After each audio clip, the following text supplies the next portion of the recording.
for. I think we waited long enough.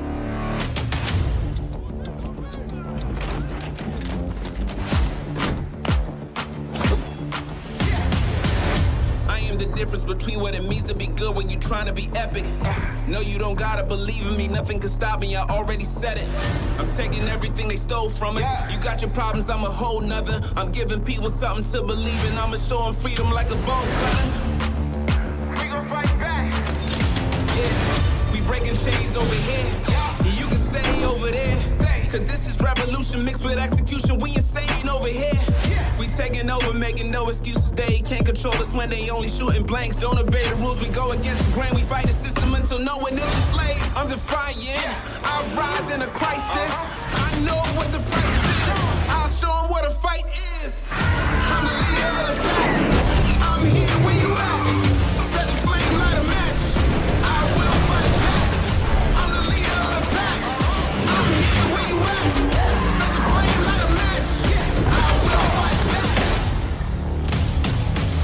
This ain't hate speech, this is faith preach. This is Shakespeare mixed with Banksy. This is screaming out until you can't breathe. This is I don't care how long it takes me, Cause I know freedom reigns here.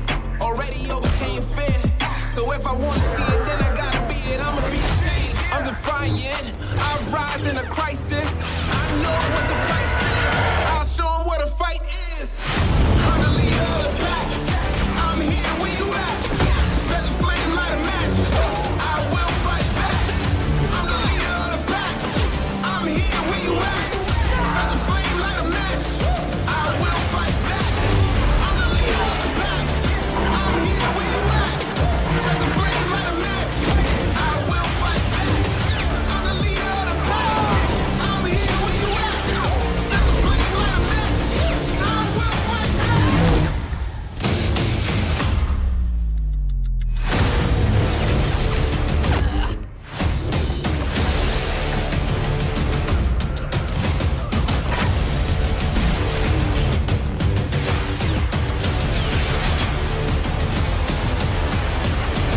I will fight back. I'm the leader of the pack. I'm here where you at. Set the flame, light a match. I will fight back. I'm the leader of the pack. I'm here where you at. Set the flame, light a match. I'm the leader of the pack. I'm here where you at. Set the flame, light a match. I will fight back. I'm the leader of the pack. I'm here where you at. Set the flame, light a match. I will fight back.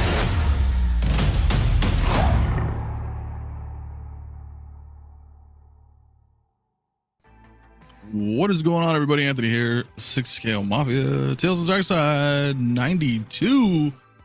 I had to play the Star Wars intro, guys, because Why not? we may not see Star Wars for a while, Rob. We might not be seeing many things for a while. Yeah, that is true. A That is great true. Many things. A great many things. That sounds so cryptic and mysterious. Yeah, but you know, it's pretty straightforward if you think about it. I mean, it's pretty, yeah, I don't know. It's a Yeah, bummer. it is a bummer. It is a bummer. But how are you doing? How are you doing this Saturday? I am evening? doing great. I have to say, if I can plug my own, glorious Plug away, greatness. my friend. Today, I got a last-minute interview with Jill Taylor, the costume designer for Mission Impossible: Dead Reckoning, for my podcast, Designing Hollywood. We had a fantastic discussion. She and I talked. We did the interview for about an hour and a half, but then we just talked, shot the shit. She was in London, and what a delightful woman. I mean, she was the best kind of person in the entertainment business. Really enjoyed her. Smart, funny. Can't wait for you all to see that interview. I think I'm going to put it up, try and get it up by Monday. And she was the costume She was designer? costume designer, yeah. And she's both on Dead Reckoning Part 1 and Part 2. So that's a lot of fun. So that's cool. And of course, tonight at 8 o'clock, if you have the CW Part 2 of 1982, The Greatest Geek Year Ever, airs. And you can watch, if you don't have the CW now, you can watch it on the free CW app beginning tomorrow morning. And I'm in that. So that's cool. You were. Yeah, CW app is ideal, right? Because it's like right after the next day, I believe. Yeah. Can you imagine how many people just don't watch TV anymore? I don't. I you don't know either. I really watch a lot of YouTube, and I watch mostly streaming stuff, but because I'm in it. Well, of course, that's why we have to refer to the app guy for the most part, right? People are like, what's can you imagine some of the younger audience nowadays, younger generation, they're probably like, what's broadcast television, what's cable? You know what I mean? Unfortunately, they're also like, what are books? And that's problematic. Who was in World War II? You'd be surprised how many wrong answers I've gotten of that question. It's there's just a level of basic knowledge that you pick up. Like I'm a voracious, you could probably tell, I'm a voracious reader. I'm constantly reading something. I'm constantly getting books. Right. And I read this, I did a report on it in one of my live streams, that apparently after the age of 9, only 14% of kids and then become adults read for pleasure. 14% after age 9. And what was so strange to me about that was, like, when I was growing up, a lot of my fandom, like if you were a fan of something, reading was as much a part of fandom as anything else. Like when a new Stephen King book came out, I ran to the bookstore to get it. Oh yeah. And when a new science fiction novel came out, or a new, Star Wars expanded universe novel, a Star Trek novel, I read a lot of horror, and I was constantly at the bookstore. There's Grady Hendrix wrote a great sort of overview of horror novels called Paperbacks from Hell. Can't really see, but right here I have a lot of, but right behind me, I have a lot of paperbacks from hell. And it amazes me that, and also all the film books, all the Star Wars and Star Trek and the making of reference books. Now you can get all the art of books, the Marvel art of books, and like the idea that you, like, right now I'm obsessed. I've shown these on a couple of streams. This guy John Truby, like, I thought I'd read every screenwriting book ever, but I'm obsessed. I'm obsessed with John Truby. This book, The Anatomy of a Story, and this is all about storytelling and how stories work if you're going to write them, screenplays. And his other book, The Anatomy of Genre. I cannot recommend these books enough. These books are so good, good in terms of. I remember. Go ahead. Well, it just, I always think that there's always more to learn. You can never, always more to learn. And as much as I've been a paid story analyst, I've worked at CAA, I've worked at William Morris, I worked for Joel Silver, I worked for Pierre David's image organization, reading scripts professionally for years. But these books, man, 22 Steps to Becoming a Master Storyteller, it's not like an Anthony Robbins self-improvement thing, but in terms of just understanding story structure and genre, these books are indispensable. Well, was that the same author from the 22 Steps? This is 22 Steps, yeah, it's then the genres, but yeah, both the same author. The guys was like in later in life, if my YouTube career falters and I get canceled, I think I'm going to try and teach, and then teach Truby as if somebody said to me, Rob, what would you teach? I've always wanted to talk about teach storytelling and story structure and how does story work and why stories are important. But these books would be my foundational texts for the story. That would be awesome. That would be awesome, to be honest. Charlie says the Rob Observatory is starting to look full. No, things are moving. Things are actually, it's getting, we have company coming from France for the month of August. So you're going to start to see some changes. And I think I'm going to shift my desk around, and everything's going to be really nice. So you'll be able to see a lot more of the Rob Observatory. Well, August is going to be a busy month then. Yeah. Well, I think, are you still going to Vegas? Oh yeah.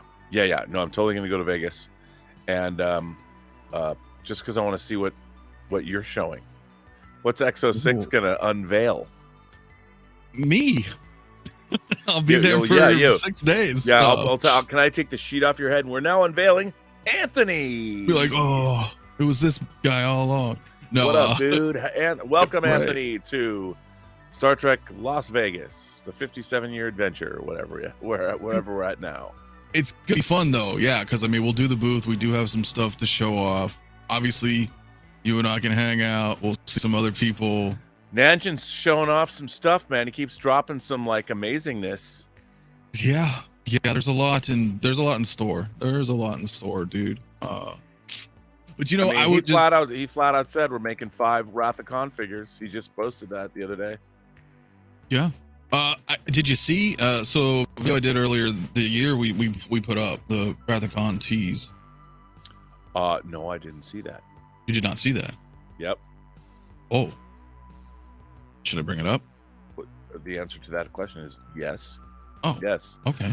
Why yes? Yes, you should. Why yes. All right, guys. Anyway, guys, I'll bring it up real quick here because we actually have a new YouTube channel. X06 does? Yeah, so the old one is kind of defunct and things are being migrated over right now. So I will show you all right now if you haven't already seen it. Yeah, so all right now. Let's do this. Let's do this. And yeah, here, I'll put it on right now so you guys can see it. And it's short. It's a short tease I did. But here, let me turn it down a little bit. For those, I guess, Rob, you haven't seen it, huh? No. Yeah. Dude, this is like pornography. I'm getting aroused. I'm getting aroused watching this. I had such a good time making this, dude. What it was, it's just the tease, you know. I mean, you don't go full naked, you know. A little bit there, it's tantalizing.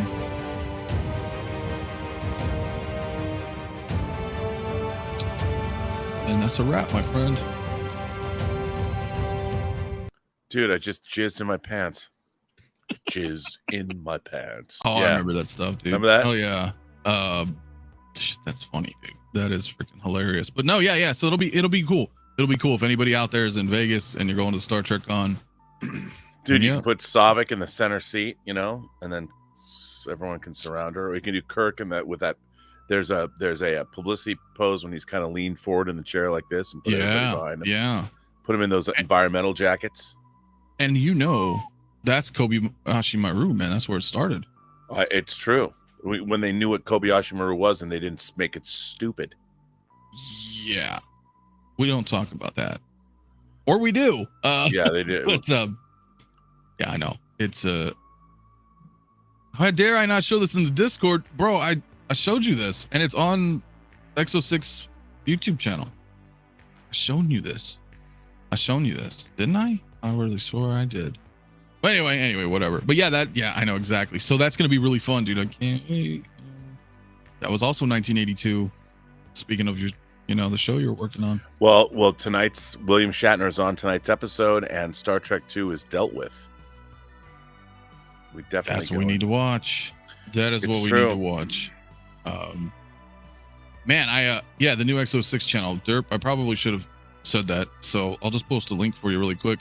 But to touch on your note there, dude, about the books, if I can, it's interesting because I mean I'm 100% with you, dude. Like I remember growing up. I mean, you remember Michael, because I'm always right.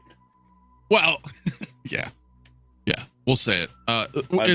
In terms of reading, absolutely, man. Like, dude, Heir to the Empire. Oh yeah, I still have my original hardcovers. The whole, 1991, man. Like we didn't have Star Wars. Right. Nothing. So you would be like, oh, what's this? This is badass. Who is this? Who is this Commander Thrawn? Like, who is it? Like, Grand Admiral. Like he went through dude, it was like Jorah Sabayoth. All this expanded lore started happening. And that's just in the Star Wars fandom, right? But then of course us reading comic books and then going on and all the Star Trek novels that came out, which, some were hit or miss too, but you're a fan when at least that's how I always felt. Like when I was a fan of something, I wanted to consume it. I didn't care if it was comic books or physical books or You know, Michael Okuda, remember he made the Star Trek Encyclopedia? Oh yeah, do you have the double volume hardcover of the Star Trek Encyclopedia? I don't. I know. I mean, what's really interesting to me.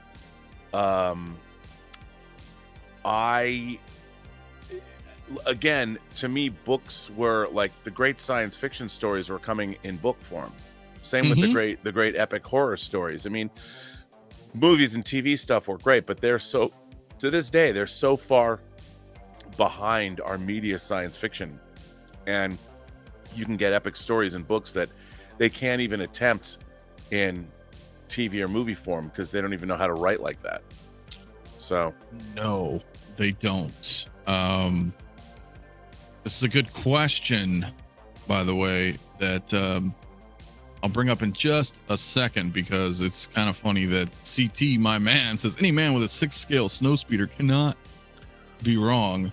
Dude, which is a good segue. I wish that I could bring it. Okay, so that is mine. Somebody accused me that wasn't real. So that is the Jazz Inc. Snowspeeder next to the box. And if you know the box of the Luke, the Empire Strikes Back Snowspeeder Luke, the box is oversized. It's like it's taller than normal. Yeah, a little bit, yeah. Look, so that is the Jazz Inc. Snowspeeder. That is my Snowspeeder. I just unpacked it and I put on the tips of the laser cannons and the blaster cannons, and you can see. I mean, I wish in the next picture I gave it. You see my hand next to the cockpit, not this one. Oh, we got one more. Yeah. So that is my hand. That is my hand right next to the cockpit of the 6 scale snowmobile.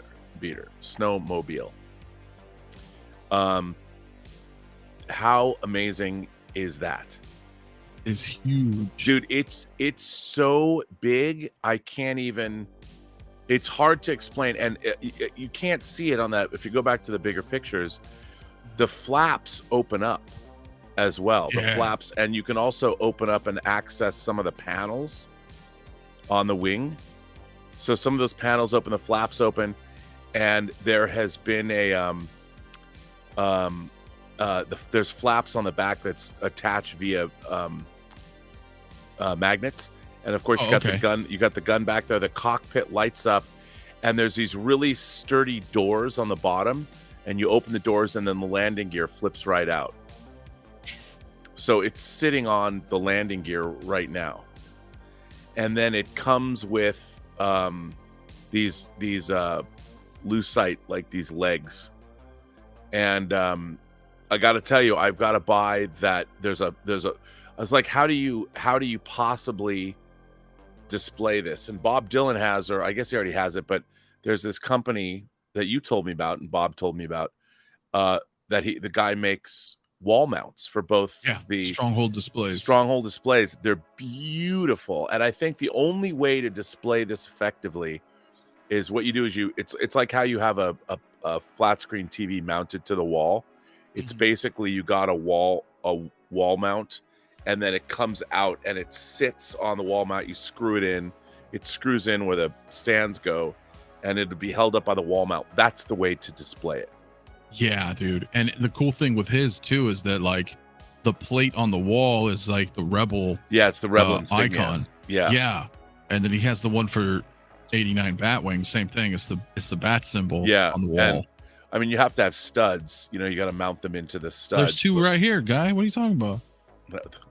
There you go. Yeah. Come on, man. Mount me with your. Whoa! Now we're taking it to a different place. I know it's terrible, but but I have to tell you, like, I do think that. So I have the Jazz Inc. Millennium Falcon cockpit, which I love. I have the Luke's land speeder. I have part of the cargo bay of the Falcon, and I have the 89 or the 66 Batmobile, and it's just incredible. This Snowspeeder is easily one of the coolest 6 scale things I've ever seen. This is such a weird, it's not a complaint, but you can't really pick it up and, like, you know, fly it. Well, I mean, it's a display piece. I know it's such you're gonna a be weird, like, oh fuck, you know, yeah, because you you know? love, you want to pick up spaceships, but this isn't for that. But I'll tell you something: if you want to blow people's minds, you have one of these in whatever display room you've got, and having one of those wall mounts, man. And it's like you see in the pictures, the people who have the Batwing or this, they are so cool. Like, I look at this thing when I walk in. Right now, I've got it sitting. It's kind of on the floor over there. And every time I walk in here, I'm like, God damn, that's like the coolest thing ever. And then you're like, how am I gonna really put this somewhere? Like, I had to think about mine because I got the Batwing, and I've got 2 posters back there. The other one's not lit up; it's not a light box. So I think I'm gonna take that one down, and then on that wall mount the logo, the stand, and then just have that Batwing hovering in the back lit up. Well, even what's cool is if you have display cases and you've got room between the display cases and the ceiling, you can have the thing kind of it can be mounted to the wall, and you can have it come down at an angle and banked. Yeah. And like as it's flying toward you or coming down between a AT-AT's legs or something. Yeah, for the Batwing, I'll have it kind of tilted like that. You know what I mean? Like it's just swooping in, like right back there. Because you want to be able to see it. And what's really cool is the cockpit does light up, and it's so badass. And it, by the way, it fits 2 6-scale figures. I'm gonna have to get a DAC. I'm gonna have to get. I mean, I don't want to get a second Luke, but CT603, my buddy in the chat, he got one done. So if you need the info, if it's still, I don't know if he's still doing them. But he's got one because he's got his Snowspeeder as well, man. By the way, 12-inch Moose asks about fitting in the back of your car. That's an issue. It is a huge, huge box. So that's a bummer. That is. By the way, bummer. It's sitting on the box that it comes in the picture right there. Oh, that's it. Okay. Oh, it is. Yeah. That's the okay, box. There we go. Yeah. That's the actual box that it comes in, and it's deceptively. It looks deceptively smaller than the Snowspeeder. It is not. Yeah, but I mean, when you have your hand there for comparison, I mean, you can't even see the whole Snowspeeder. No. So, and that's why I did that. I wanted to show just how big it is. Yeah. Yeah, a roof rack would be good. You might just have to secure it to the roof. I mean, that could be definitely something. If you take those like stretchy cables and drive slow. Yeah, well, if you secure it with those things that you could make it work. Hopefully. I mean, can you imagine, bro? You're just driving and this fucking Snowspeeder goes flying up the.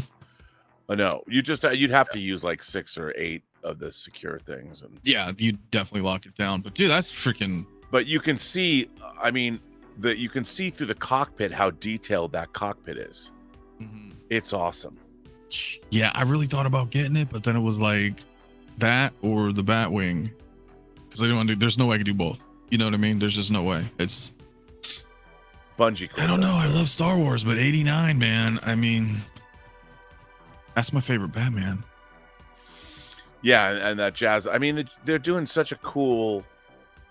I mean, the one thing about Jazz Inc. I mean, I love the Millennium Falcon DX cockpit that lights up.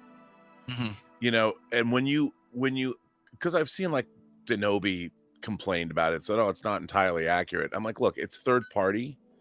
And they did what Jazz Inc. has been stepped up their game. Like that 89 Batmobile is so incredible. I mean, not the 89, the 66 Batmobile. 60. I'm telling you, it is. I keep telling people who don't have it, I'm not just shilling. Like, no, the 66 Batmobile is fucking insane. It's incredible. And I can't wait to get that Batcycle. But what they're doing here is, by the way, I have the Hot Toys Batmobile. The 89 Batmobile. But what they did with these things is, if you have an action figure display and you bring people in to show it to them, I mean, already if you have really nice Module case displays or whatever, that's cool. You have something like this or that Batwing in there. And even look, I love that, the Millennium Falcon cockpit, because when you light it up and you look in, through the cockpit grill, you can take it off, but if you look in, it looks right out of the movie. Yeah, and that's the thing, like, because there's a few people in the chat that have it, brother cousins, also has it. CT in the chat has. There's a few people that have it, and I look at that and I'm like, well, and I agree. Like at the time, there was nothing. I mean, Hot Toys hasn't done it. They teased it. They never did it. He did it. It may not be the most accurate, but it does. At the end of the day, when you look at it and you got your figures in it, you're like, well, because the fucking Falcon, like, yeah, it's not like it was the toys we got from Kenner in the 70s that didn't look. I mean, it's really good. Yeah, I mean, it's a really great piece, and as they as Jazz Inc. has gotten better and better and better, they're getting blueprints from people that actually worked on these things. And one of the problems that Jazz Inc. had with the Snowspeeder that I found fascinating was that the model Snowspeeders and the live action Snowspeeder that you see in the hangar bay, they don't necessarily, they didn't fit. Like how do you fit two figures in them? Like the proportions were wrong. Just like how does an R2 unit, a full R2 unit, sit in various, like in a Jedi Starfighter from Attack of the Clones? How do you, it's the spacing. Right, they had Hayden Christensen like with his legs like out of the fucking Starfighter when they were filming it. Yeah. Like, so for right. So like where yeah. So it's like it's not. So they had to figure out. Unfortunately, this is sold out. So if you want one, you'd have to buy it on the secondary market, I guess. Yeah, he has a wait list if there's But yeah, you're right. That's the thing.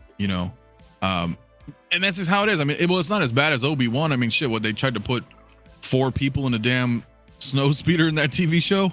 I don't know how that worked. Yeah. I mean, yeah. Fuck it, dude. Speaking of Star Wars, though, if I may, my buddy Dylan is in the house. He asked me, and I didn't know. So he asked Rob if he likes Clone Wars yet. I need a simple yes or no, like the TV show. Which Clone Wars? The 7 seasons, the animated. Yeah. I think that there's a lot of great stuff in the Clone Wars. I mean, it started out a little sketchy, the tone of it, going from goofy, and that movie they released was not so good. But I really liked the show. When the show got cranked up, I thought it was really good Star Wars. And I loved how it ended. The 7th season was really interesting, the Lost season. Yeah.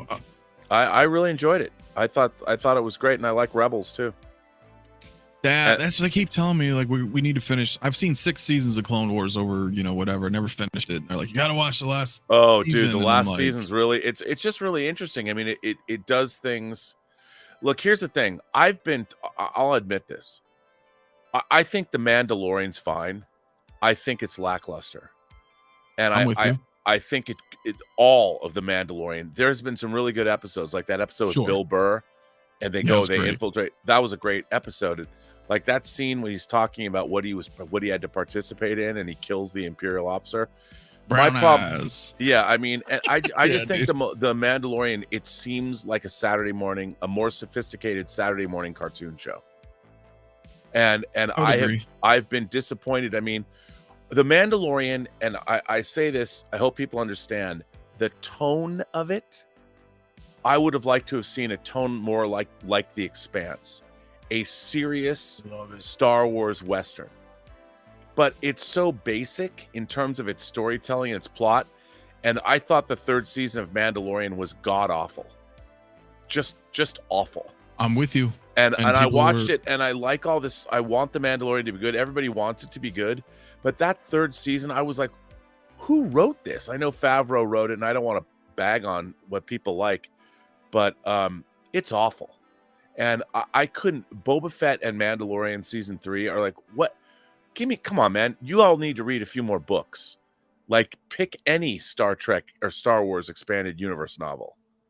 Because I looked at this and I'm like, you could write such really great kick-ass, action-packed sci-fi fantasy out of that. And I was really disappointed.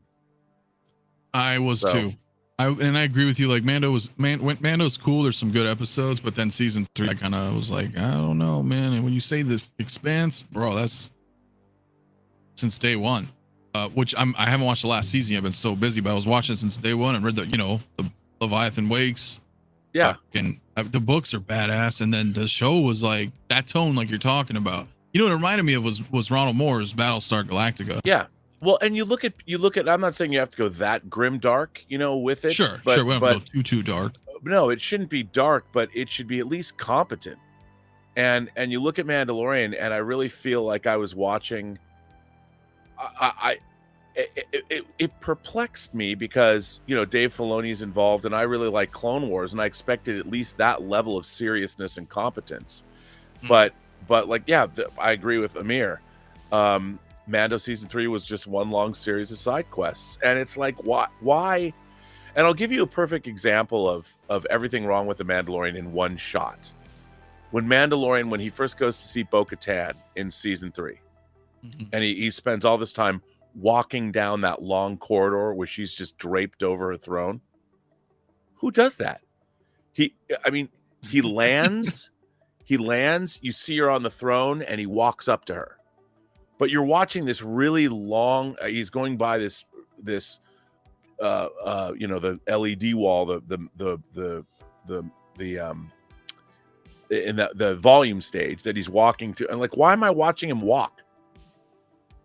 He's walking, unless the corridor itself, it's just like you're there to go to talk to Bo-Katan, and all she says is, "I'm not going with you." Then he goes to Mandalore, he gets in trouble. Then Grogu flies his ship back, the starfighter back, to get her and come back. I mean, what kind of storytelling is that? Just go with them. You're in the same system. Go to Mandalore. Why go back and forth? Why waste all that time? Just go with them, and then have the two of you. Then you can have banter between one another. I mean, it's so weird. Oh, we're gonna have a droid that's scared. Well, I think that's part of kind of what I don't know if you had seen it yet, but what Bob Iger was talking about, like, where they've been kind of missing on some things and trying to reevaluate everything they're doing, and like, not to say it's horrible, but right, the writings just was not. No, it's horrible. And okay. and no, it's and I have to say, when it comes to science fiction, fantasy, and horror as a genre, there's so much good sci-fi, fantasy, and horror out there that you can point to and go, when I watched The Mandalorian, they had all the resources in the world. There's no excuse for making bad TV. No excuse. Well, I would agree with that, especially with the movies. And like, in terms you have of all this money, and in terms of, but even the movies, the Disney Star Wars trilogy is terrible. Oh, and that's my point. That's my point, is that, like, if you buy the property, I would have, I don't know. I mean, this is just me. Maybe I don't know what the hell I'm talking about. But if I had all that money and I was able to buy Lucasfilm, that means I have enough money. I would hire like great screenwriters and a lot of people that knew Star Wars, and get them sitting in a writer's room and be like, we are making a trilogy. We're not fucking leaving here until we have these fleshed out. You know what I mean? And have a plan. Well, also, what I don't understand is, Lord of the Rings based on books. You look at things. So Thrawn was turned into a character on Clone Wars and Rebels or whatever. Mm-hmm. Call up Timothy Zahn. He's still writing books for you. He created Grand Admiral Thrawn. You have his Grand Admiral Thrawn trilogy. I think he's involved a little now, I think. Yeah, of course. But I don't know. But if you're going to make a Star Wars trilogy, if you're Disney and you're going to make a Star Wars trilogy, why not just adapt that book? I mean, if you look at what Heir to the Empire, Heir to the Empire is a great title. Heir to the Empire is way better than The Force Awakens. Oh my God, yes. And it's, you already own it. You adapt the book. Why not? Well, I mean, if you remember, Kathleen Kennedy was saying something like, there's not enough. She said something weird, like there wasn't enough material out there for them to pull from. And I was like, yeah, there is, but you decided to brand it Legends and decanonize it. But you know what? Do you think that's because of the whole writers thing, though? Where they don't. Here's what happens. This is the problem. So if you're going to go out and hire somebody in Hollywood, like let's say you're J.J. Abrams, you get paid top dollar for being J.J. Abrams. Your TV shows are successful, your movies or whatever, you can get whatever you want. He doesn't want to give away money to another creator, because if he were to create it's the same reason why, like, he figured out, like, okay, how can I make money off the merchandising of Force Awakens? Oh, I know. My Millennium Falcon's going to have a rectangular dish. So everything that gets sold from The Force Awakens, I get a piece of money. I get a chunk of change. C-3PO has a red arm. Why does he have a red arm? Doesn't matter. But he's my C-3PO. I didn't create C-3PO, but I want to merchandise. Then I got all the new characters. R2-D2, well, I don't know how to get rid of R2-D2, so I'll just put him under a tarp for the whole movie, which is what they literally did. Yeah. So I'm going to create BB-8 so we can merchandise that. The problem, ultimately, what's really interesting, here's another thing about J.J. Abrams' Star Wars movies I don't understand. And this shows me how when a creator is good or bad, what was one of the great joys of the first Star Wars trilogy? Every movie, you got something new. Oh, you know, every movie. You saw X-Wings in the first movie. What did they introduce at the beginning of Empire Strikes Back? Speeders. And they call them snow speeders because they were in the snow, but they're speeders in general because they even say in the beginning, we're having trouble adapting the speeders to the cold of Hoth. So you immediately get a new hero fighter. And snow speeders are badass. And they're put in situations, not only do they find Han and Luke in the beginning, but then they take on the Empire and they tear down AT-ATs. So immediately these new fighters are new. Luke you still carry over the X-Wing. Luke has his X-Wing. The Rebels have their X-Wings, but you've been given a new fighter. In Return of the Jedi, you get A-Wings and you get B-Wings and you get a Tidarium shuttle. Also an Empire. ATSTs. Well, they introduced those a little bit, but you saw more of them. More prominent, but I mean, you got twin pod cloud cars, which were goofy but cool, and I loved when I got my Kenner twin pod cloud cars. What did J.J. Abrams do? Oh, he gave us Macquarie artwork X-Wings. They were still X-Wings, but they look more like Macquarie's paintings. Yeah. Which is fine, but so he gave us a black. There's still X-Wings and TIE fighters. Like you have the First Order. It's been 30 years. Why do we have to see TIE fighters and X-Wings again? How come we don't have new hero starships? Yeah, I thought that too, man, because this is a no-brainer. Well, the way he kind of made it look, and like it kind of did Lucas kind of did it originally too, but I mean, in the sequels especially, I felt like they were really trying to make it seem like the First Order was really this new Reich, man. It was really, you know what I mean? They're taking over the galaxy. They got all this money, Huck's doing his speech, and there's all this massive power. It's 30 years later, and they're driving. It's like us, driving around in fucking Shermans, dude, from World War II. Now, like, what are we doing? Like, we should have way better tech. Now we got Abrams, you know what I'm saying? Not JJ, but the tank. Like, you know what I mean? What's going on? Yeah. Well, I mean, and this to me is like in the original in Jedi, you get speeder bikes. We'd never seen those. Mm-hmm. All that was one of the joys as a kid or as a young person getting that stuff. Then you're like, I got to get that toy. I got to get even stormtroopers. You had snow troopers. You had scout troopers, in the different movies. You had the Emperor's Imperial Guard. You had all this stuff, and they didn't do that. And Charlie says they have the digital assets. But when you're starting a new trilogy, how do you not have you have no new hero starship? And they tried to give us hero starships in the prequel trilogies, and like the SR-71 Princess Amidala's ship, and then they gave us the N1 starfighters, but when you have Jake Lloyd piloting one, it's not that cool. So yeah, that is true. What do you think of Andor? That's right, Christian. What's up, my man? I thought Andor was all right. It's pretty good. Oh, I mean, the Andor, but like you said, Luthen had a new hero starship, which is bad. It took on a Star Destroyer.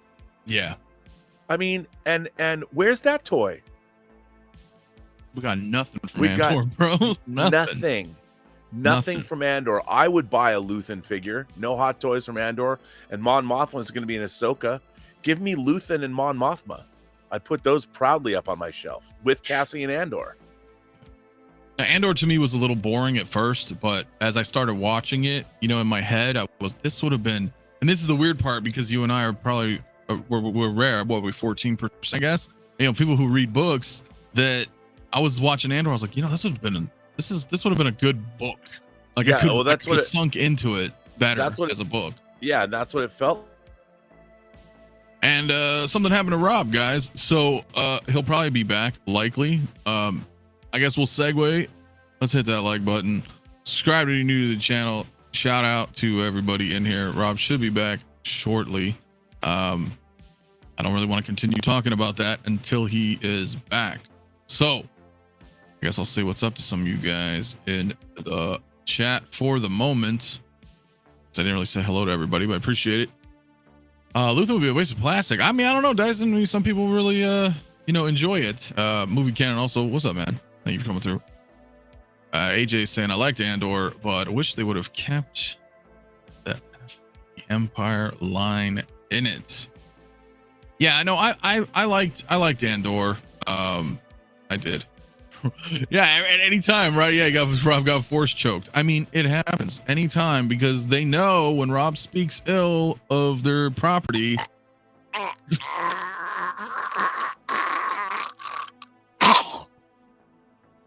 I guess someone found my lack of faith disturbing. That shit's fucking funny. Yeah. But yeah, I don't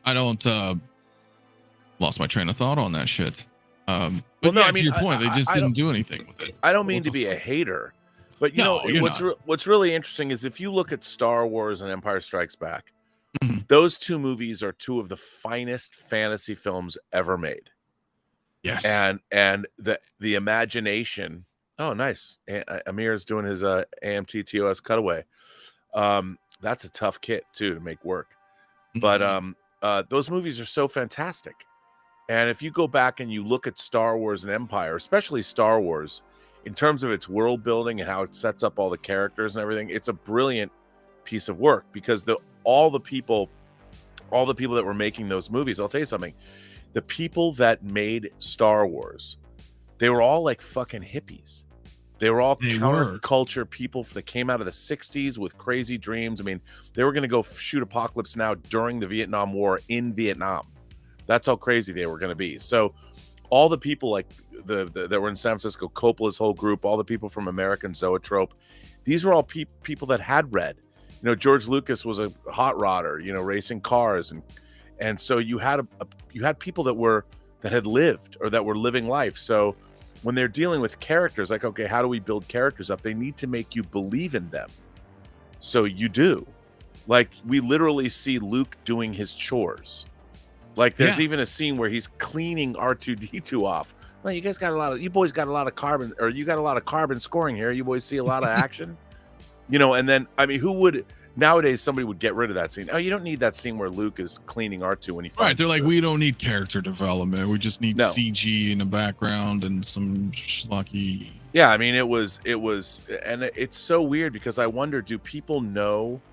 There's a lot of times when I watch things and I'm like, do people, and we see it on TV. There's great, if you look at the shows that were nominated for Emmys this year, both in the dramatic and comedy category, they're all bangers. Like all the Emmy nominated TV shows are all great. They're great. They're all great. Yeah. And you're like, we live in an abundance of incredible television. How come Star Wars and Marvel aren't giving us the same level of quality? Whoa. And look, I'm enjoying Secret Invasion.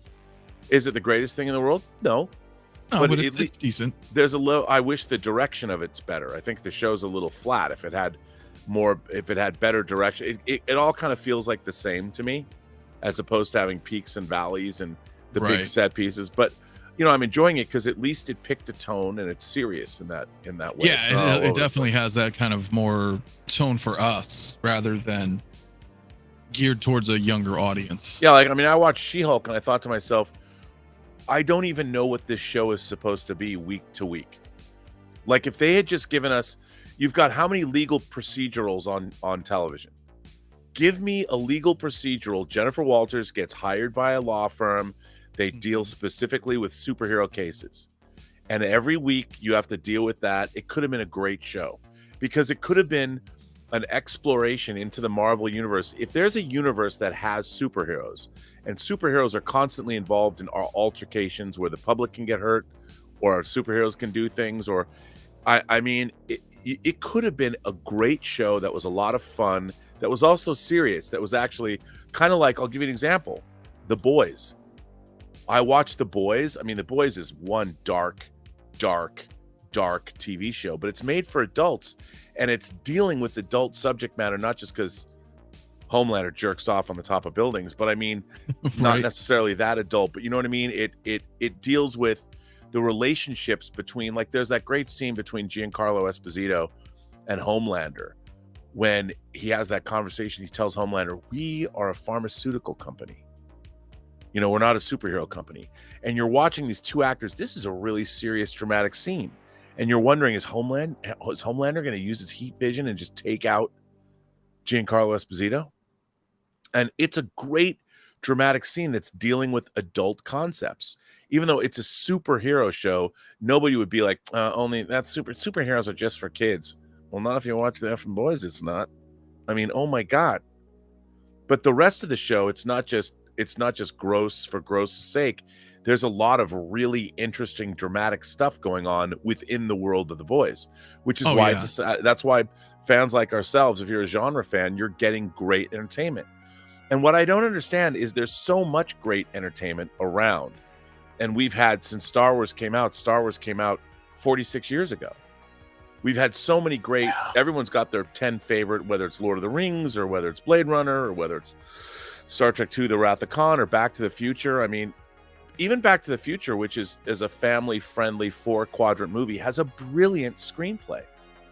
It's a brilliant screenplay. It's a perfect screenplay that deals with time travel and characterization, and then there's so much more going on in that's the kind of adult entertainment. When I say adult entertainment, meant for discerning viewers that appreciate great storytelling. And we're surrounded by it. And yet Marvel and Star Wars over the last couple of years can't seem to get their act together. I mean, I would watch, I can't tell you, I was so excited for Infinity War and Endgame, and they delivered. I think they did pretty good, yeah. I mean, Infinity War is the better of the two, but but Endgame had to do a lot more. I mean, Endgame, there's a lot more different kinds of things. Dude, Infinity War is one of the great. Yeah, I love Infinity War. I really like Endgame a lot because Endgame does a lot of different stuff. You know, they kill Thanos. There's time travel. People die. They go to Vormir, and people sacrifice themselves. I mean, there's just Endgame is a much bigger, broader, loosey-goosey kind of a canvas, whereas Infinity War it was really the culmination coming in, and it ended on a cliffhanger, and you had no idea what was going to happen next. Everything led up to Infinity War, and Infinity War ended, and it was like, well, oh my God, well, now what? And Endgame is really the beginning of Phase 4, as opposed to the ending of Infinity War. Is the ending. When the snap happens, Thanos won. Yeah, he did. That was like this generation's empire. Yeah, he won. And I wouldn't even say that Endgame. I never thought of Infinity War as a cliffhanger because he won. He snapped half the universe away. Yeah, it was. And everyone called it a cliffhanger because they're like, well, they can't leave it like that. But if you really think about it, they kind of did. You know, they weren't able to reverse everything, and 5 years went by. Half a decade went by in the MCU when half the universe was gone and the Avengers lost. Yeah. They lost. They really did, yeah. It wasn't until they kind of figured out, oh, maybe we can go back, and years later. Yeah. I mean, that's a long time. So it wasn't a literal cliffhanger. Means you're hanging off the cliff seeing what happened, you know, and then the story goes somewhere else. But Infinity War, they weren't able, you know, even when you see the characters get back together and they find Thanos in the garden, they didn't get back. They killed him. They killed him, and they still didn't fix the universe in 5 years. Yeah. I mean, I'll never forget when I was watching. First of all, Infinity War. When I got to the end of Infinity War, my jaw was agape. I was like, I couldn't believe it. You know, well, I kind of knew it, but we also knew it was a two-parter. So, like, there was some of that. Like, I'm with you. I was like, oh fuck! But I didn't know that they were going to end it like that. Yeah, I didn't know they were going to end it like that. But once the movie ended, I was like, well, fucking Spider-Man's got another movie. You know, they all got movies. I was like, they're not gone. People were like, oh my God, and I'm like, they're coming back. Like, but how they executed it though, yeah, I was like, oh shit, like. Yeah, they're fucking all getting vaped out, man. They're just gone. He snapped them out, and I was like, didn't expect it like that. Nope. No, I agree, dude. And that but was then like it just kind of goes, off after Endgame. It's all been kind of yeah. Well, it hasn't had any. I mean, they already set up an expectation of knowing where the stories are going, and none of these movies have. They're not going anywhere. They're all unrelated. Like Shang-Chi, they drop all, like, where are the 10 rings coming from? And then you've got the Miss Marvel. It all might kind of be interrelated, but it hasn't been. There's been no cohesive, overarching story. And I thought Multiverse of Madness would have been that. No. So I don't know what the narrative thrust is. And Thor: Love and Thunder was a goof. And Quantumania, I just didn't care. No, because they decided Ant-Man going into the quantum. When I got into the quantum realm, I'm like, this is all goofy shit. Who cares about any of this? It has no bearing. The great thing about the Marvel Cinematic Universe phases 1 through 3 is they made you believe that there was a world where superheroes could exist. And you remember getting ready? Well, you may have a little bit different. I know sometimes you would go to premieres and whatnot, but like for me, I remember like, I'm going to the midnight showing. Oh, dude, even if I went to the premiere, I went to those shows because the audience, the expectation, and for the most part, those movies delivered. They did.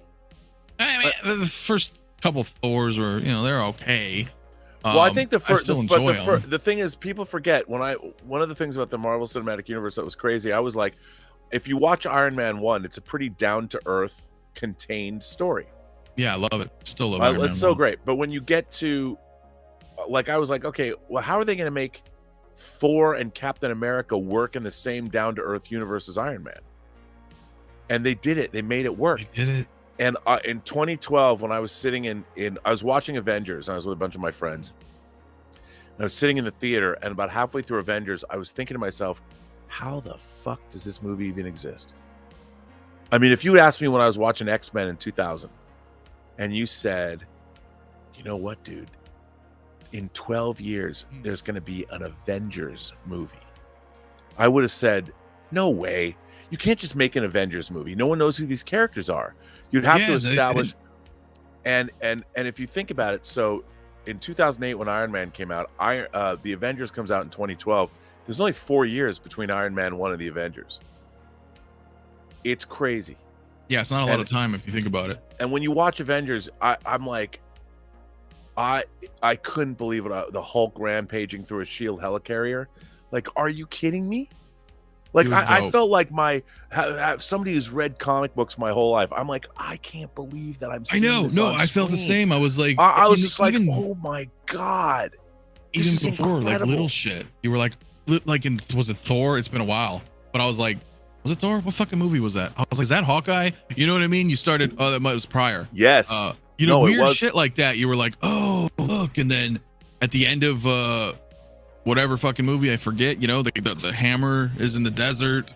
The end credit, it's all building, and you're like, oh, I'm excited. I'm stoked. I don't remember if that's Iron Man 2. I don't remember. It's been a minute. But that was my point, though. Like, we felt invested, and a payoff was coming. And I think they delivered. Oh, they delivered in grand fashion. I mean, if you include Far From Home, which you do because it's the end of Phase 3, the 23 films of the Infinity Saga are incredible from a filmmaking perspective, that they all worked as well together as they do. Oh, I agree. And Arun says, I think No Way Home and Guardians 3. Dude, I love Guardians 3. The Guardians of the Galaxy movies as a trilogy within the MCU, terrific trilogy of films. Why? Because you had James Gunn. Whatever you think of James Gunn, he wrote and directed those movies and imbued those films with such heart. You cared about all those characters. You loved all those characters. If you took the Guardians movies out of the MCU and just they are standalone sci-fi action adventure films. If those movies were made in the 80s, people would have been like, these are some of the greatest since Star Wars. The Guardians movies are the best sci-fi trilogy ever. I mean, when I was sitting in Guardians 3, I was surprised at how emotionally moving it was. I'm like, and that movie's full of goofiness, and they're all full of goofiness, but you buy into it because the thing about what people are, and here's what I would say, I am deliriously excited for James Gunn's Superman, because imagine the way he deals with an ensemble. He's now going to give you the established DC universe. He's going to give you a DC universe that's already there.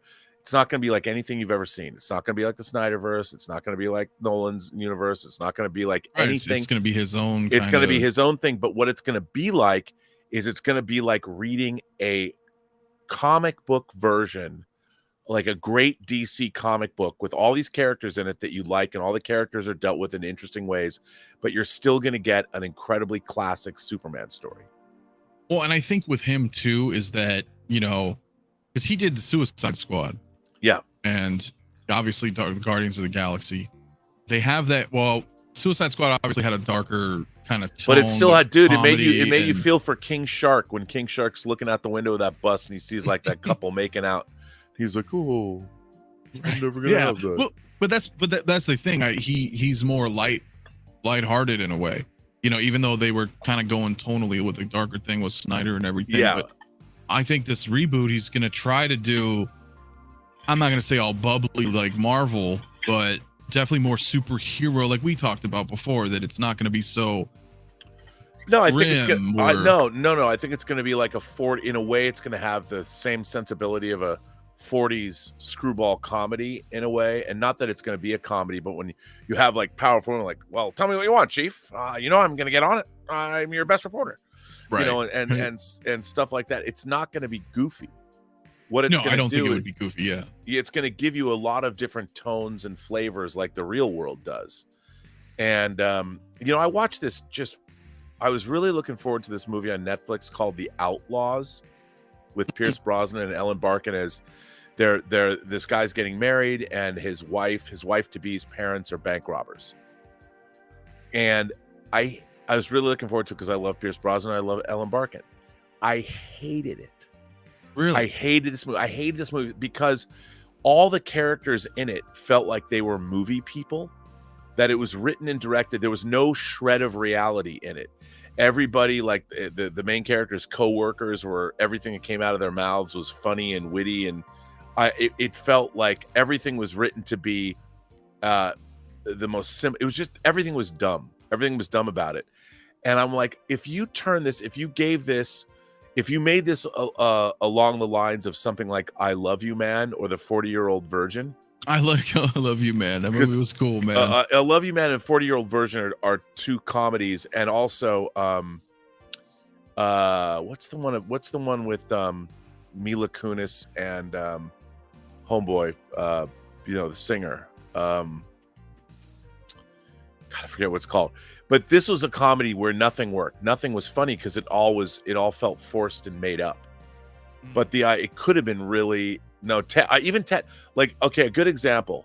If you watch Ted and Ted 2, have you watched Ted? Have you seen Ted? I've seen Ted. That shit was funny with Ming and Flash. Ted's so great. And the reason it works is because Ted is just a living teddy bear and they play it straight. Ted 2 is like total slapstick. All the believability. And the reason the movie works as well as it does is because once you believe that Ted's alive and that in the world people just take for granted that somehow this teddy bear is alive and Ted's a dude, Ted's a character. It was hilarious. Ted 2, I couldn't even stomach. I watched half. I bought it. I owned Ted 2. I watched half of it and I turned it off, and I was like, how did Seth MacFarlane screw this up so bad? Because the tone of it, like I Love You Man, different. Yeah, is set up different. And I think that's what's frustrating to me about where we're at in terms of a lot of these franchises. Dude, I like that movie, I Love You Man. Like, I remember that. I Love You Man is great. Some of that shit still hits me. I'll be like, you raised your voice when you said that. Because it reminds me of that movie, these little liners. It's like they did. Yeah, it was fucking, dude, I loved it. I loved it. No, and it's funny because when people are interacting, it's still got comedic people in it, like comedy characters and comedy tropes. But the tone of it and the balance is correct. There's, you know, the reality of a relationship and all this, and there's a lot of stuff. And then Lou Ferrigno shows up, but it's funny because they're trying to sell his house. Yeah, it was hilarious. Hey, my buddy 𝗕𝗘𝗢𝗢𝗓, man. Thank you for the super chat, bro. Just join our Discord, Rob. Yeah, you should come in sometime. I should. You should. You know, I've got a Discord, and I have the Post Geek Singularity. My own channel has Discord. I don't know the first thing how to use it. Bro, I'll teach you later. Like, because I was thinking about that. Because I got Discord people. They're in there right now, actually, probably watching through there. And then we can come say hello. That would be awesome. That would be. It's fun, dude. I can teach you, man. I can teach you. It's fun. We're always popping off, and they're having some fun, man. Hey, what's up, Eric? Thank you, man. Yeah, 100 likes, guys. 150 in the chat. Let's hit that like. Subscribe if you're new, and of course, Rob. I mean, if you haven't subscribed to Rob, his link is in the description as well. Subscribe to me, dude. You're getting there, man. Congrats, dude. Like 62, 63 almost, right? I have no idea. I think I just passed 62. Great. That's awesome. I love it. Yeah, it's good. Love it. Rob, any chance for a collection tour? I think that'll happen sooner than later. Yeah, it's coming sooner. I mean, you know, again, I don't have everything I need. I can show you people what I can show you people what I've got. You people. Yeah. Another great one. Yeah. What do you mean, you people? I mean, dude, I would if I could get a Les Grossman movie, Tom Cruise playing Les Grossman, and do the whole Les Grossman story. Can I just have a Les Grossman 1/6 scale figure? Oh my God!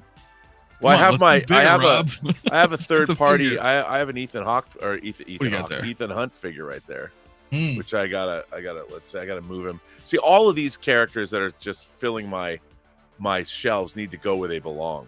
This is not only these characters are where they belong, except Wyatt here. Dude, Wyatt Russell. Cobain soon too ish. I know. Ish. Yeah. Oh, Doc Smizzle also in the house, dude. Did you get your Ecto one yet?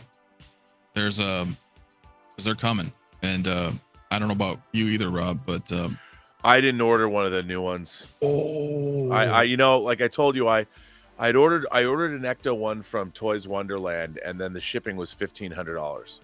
So I I paid off the Ecto one, and I still have that credit at Toys Wonderland. I keep wanting to use it, but then the whatever I use for that amount of money, the shipping is still $1,500 or $1,000. Yeah, and they won't let me, even though that's cash money they gave back to me, they won't let me use the credit for shipping, which I understand. I mean, but yeah, I get that. Yours is coming tomorrow. Yeah, my man Jason in the house, man. What's up, buddy? And he just said he was watching TV and he saw you. Oh, right, because I guess it would be on. Yeah, it's maybe on last week or well, he's our time zone. Oh yeah, Best Year to Be a Geek. That's right. So there's a 4-part documentary. Episode 2 airs tonight, called 1982, The Greatest Geek Year Ever. And it's an overview of the movies of 82 because it was amazing. And I'm in it. I'm in all 4 episodes. So it's airing on the CW tonight, and it's airing on the CW, and then for the next 2 consecutive Saturdays. And if you haven't seen it, it's on the CW app for free. So you can download the app, which is free. Oh, I forgot I had a poll going. I'm going to end this right now while we were talking. Out of the 3 movies, 70% say Empire Strikes Back's their favorite, 15 New Hope, 15 New Return of the Jedi. Yeah. Overwhelming of the original trilogy. And some people are like, where's the prequels? I'll do a prequel poll. I'll do one. But I do want to bring this up because as we were talking about this, I know you haven't seen this. I don't know if anybody's seen this. If you guys don't mind, I did a couple of clips. And we can hear what Bob Iger has to say. I want to hear your thoughts as well, because I know you haven't seen this, right? No. Okay. Here, I'll go ahead and tune down the music a little bit. And there have been some disappointments. We would have liked some of our more recent releases to have performed better. It's reflective, not as a problem from a personnel perspective, but I think in our zeal to basically grow our content significantly to serve our mostly our streaming offerings, we ended up taxing our people. See, I'll pause it a little, obviously, because of the video, but you see what I'm saying? They're showing like how big the budget is and what their earnings were. So I think, that's where he's going into that, with this conversation of way what's beyond, happening in terms of their time and their focus, way beyond where they had been. Marvel's a great example of that. They had not been in the TV business at any significant level. Not only did they increase their movie output, but they ended up making a number of television series. And frankly, it diluted focus and attention. And I think you're seeing that is, I think, more the cause than anything else. Marvel and Star Wars, too much. I mean, you almost indicated kind of it's been a little much. Do you pull back in a way? Yes. You do? Yeah. Yeah, you pull back not just to focus, but it's also it. part of our cost containment initiative. You know, spending less on what we make and making less. Speaking of content, So he'll talk a little bit about the writers and stuff, but what do you think about that? Well, I think he's absolutely right. I mean, but remember, I mean, he was the one, Disney Plus was his baby. Yeah. And in order to launch Disney Plus, Star Wars and Marvel were their marquee offerings. So now he's looking back on it and going, okay, but here's the thing. And I say this about Kathleen Kennedy too. Kathleen Kennedy and Bob Iger take it on faith that the people they have making the things that they're making are going to do a good job. And what's happened is the people that are making things in Hollywood now are, and I'm not saying that this is all they're doing, but there is definitely this weird, I mean, obviously we've had a lot of social upheaval over the last 10 years. Yeah, at least decade, at least. And so I think calling things woke or agenda driven is too simplistic. That's just an easy label that people that aren't thinking about these things slap on something and right, the bigger picture of like what's going on. We could just be like, oh, it's too whatever, I don't like it. Yeah. But why though? That's the thing. And here's the thing. We were, as a society, we were evolving on a pretty good path. You know, we had things like my whole life, for instance, I've had gay and lesbian friends since I was 13 years old. Yeah. And they back when I was a teenager, there was still a lot of in the 80s, the AIDS epidemic was ravaging the gay male population of America, and drug addiction, intravenous drug users as well. There was massive amounts of prejudice against the gay community and a lot of fear. You know, there was a lot of fear because AIDS, there was no cure. And when we got movies like Jonathan Demme's Philadelphia that starred Tom Hanks as a gay man and Denzel Washington as the lawyer defending him, Tom Hanks won an Oscar for that. And then he won an Oscar for Forrest Gump. That was a hugely important movie that showed, that humanized the AIDS epidemic, made you sympathize because Tom Hanks was playing a gay man. Bruce Springsteen did the theme song to Philadelphia. And it was a movie where all audiences, it was a hit. Audiences went to see that movie. It was a hard-hitting film, and it really brought something home. Nobody was calling that movie woke or anything like that. It was a necessary movie for the time. And do you know what would happen now? Well, now they would say Tom Hanks isn't gay. First thing, yeah. So he can't play the part. Get him out of here. And my question to that is, why would you bother an actor? I've never expected an actor to be, Tom Hanks isn't Forrest Gump either. Tom Hanks was married when he did Bachelor Party. I mean, this kind of thinking is really, I think, first of all, ignorant and stupid. But what it's allowed people to do is, look, it's hard to make meaning in your own life. But now when we have the internet, and you can find a tribe of people that will pat you on the back for supporting causes, like, oh yes, thank you for supporting our cause. And people get made to feel better by becoming online activists, whether it's true or not. Our entire society, Western civilization, has become completely derailed. And I think completely derailed by activism and people that are look, I'm not saying, here's the thing. People that have been in marginalized communities and minority communities that have not had a voice, were getting that voice. It was happening on a natural evolutionary curve, the way it was supposed to happen. And we were having, and now, however, and you have to ask yourself, what has changed? Well, what's changed is there are people that want to derail Western civilization. And they're doing it. They're using social media, has been slowly dismantling the foundational principles of the West. And we've all lived in it for so long that we don't even see it, and we take our own lives for granted. But we now have people that would love to get rid of free speech, that would love to say, yeah, oh, dude. I mean, people within our own culture, let's dismantle the West because, I mean, the thing is, America is still the greatest destination spot in the world for the world's immigration. People from around the world want to come to America because in America, you can do anything you want when you get here. If you work hard enough and you have big enough dreams and you bust your ass, you can come from any country and you can own your own business. Dude, almost like everybody I knew growing up, like my grandparents, wherever, like people migrated here from all sorts of places and was like, dude, like, yeah, we scraped by, we saved. And now why does everybody hate America? Why do no one hates America more than Americans do, and people in the Middle East, and rightfully so. But people, Americans hate America.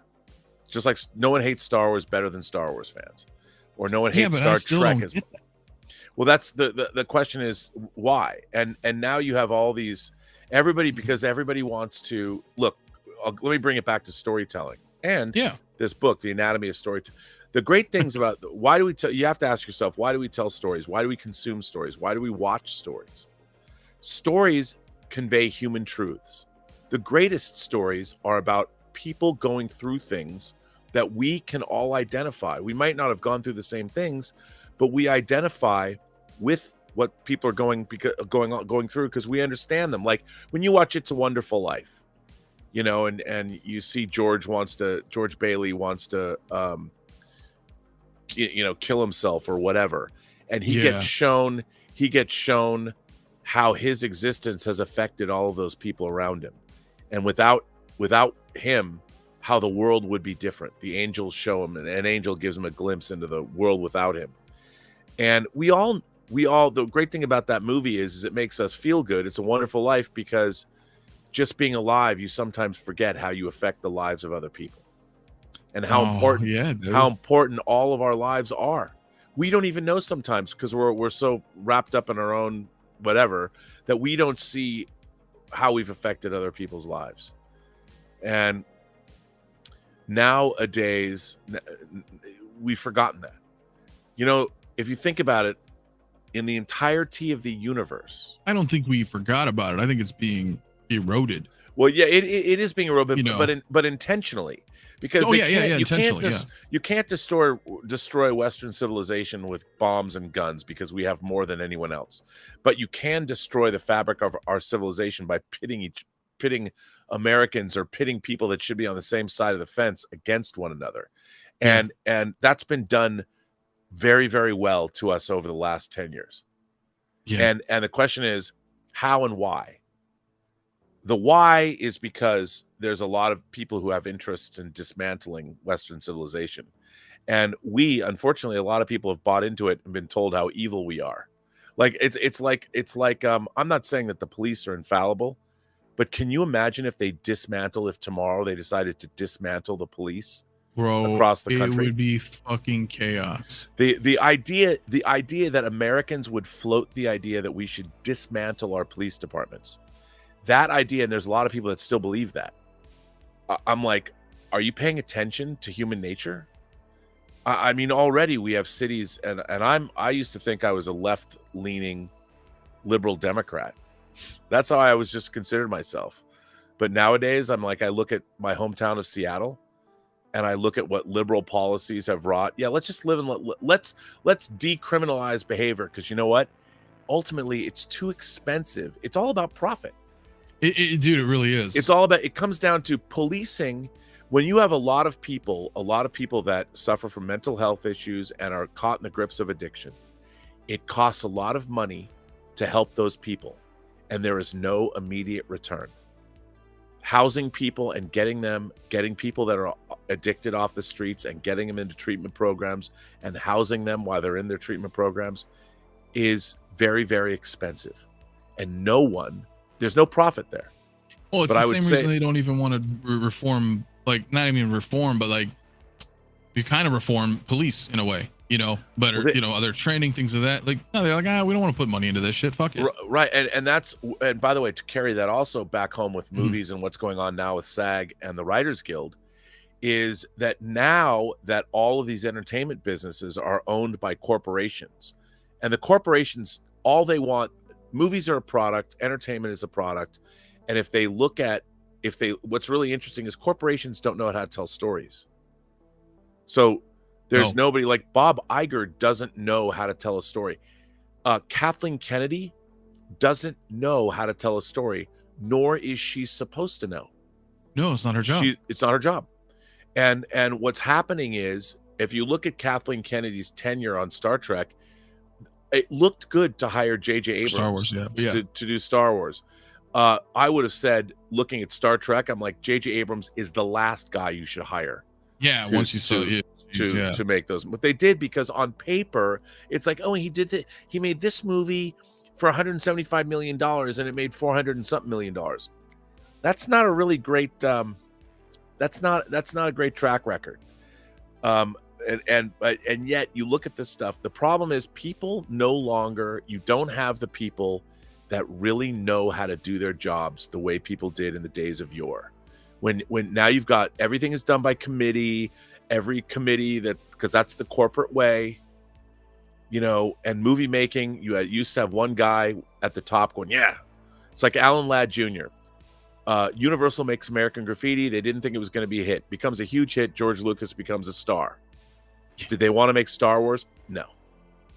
So George Lucas goes, one guy at 20th Century Fox, Alan Ladd Jr. One guy. If there's people, you can find this note. There was a memo he wrote, a couple paragraphs long. Well, I guess I suppose that, or we suppose, or they suppose, I guess it's, do we believe in this kid Lucas to do what he says he's going to do? And Alan Ladd Jr. said, yes. And you know what's really interesting? George Lucas didn't know how to do it. They didn't know how to do the special effects.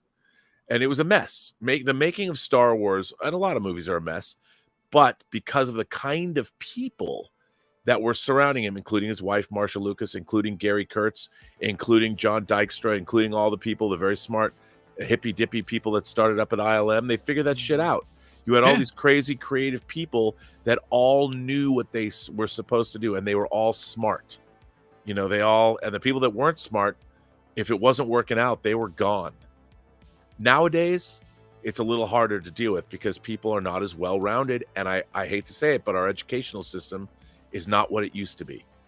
And people are not as educated, nor do they understand how to fix these problems, or they don't even know the difference between what's good and what's bad, because 14% of only 14% of people beyond the age of 9 keep reading books. So I also feel we grew up different though too, right? I feel totally like different. They're being taught what to think. Like we were always, I don't know about you, I'm a little bit younger, but I was always challenged in school. Always. Man. I had critical thinking all the fucking time. Like, and also you would never talk back to your teacher. Oh no. You know, our civilization back then growing up, we had respect. Like I would never talk back to teachers were sacrosanct. Like you never, and if you didn't do your work and you got an F. And my parents, if I got bad grades, my dad's like, this is your fault. You did this, you're lazy, you're not doing the work. Right. You didn't study, you're all fucking around. And he was right. Whatever, you know? And nowadays you've got parents that want to protect their kids or whatever, and the kids aren't doing the work and the parents are protecting them.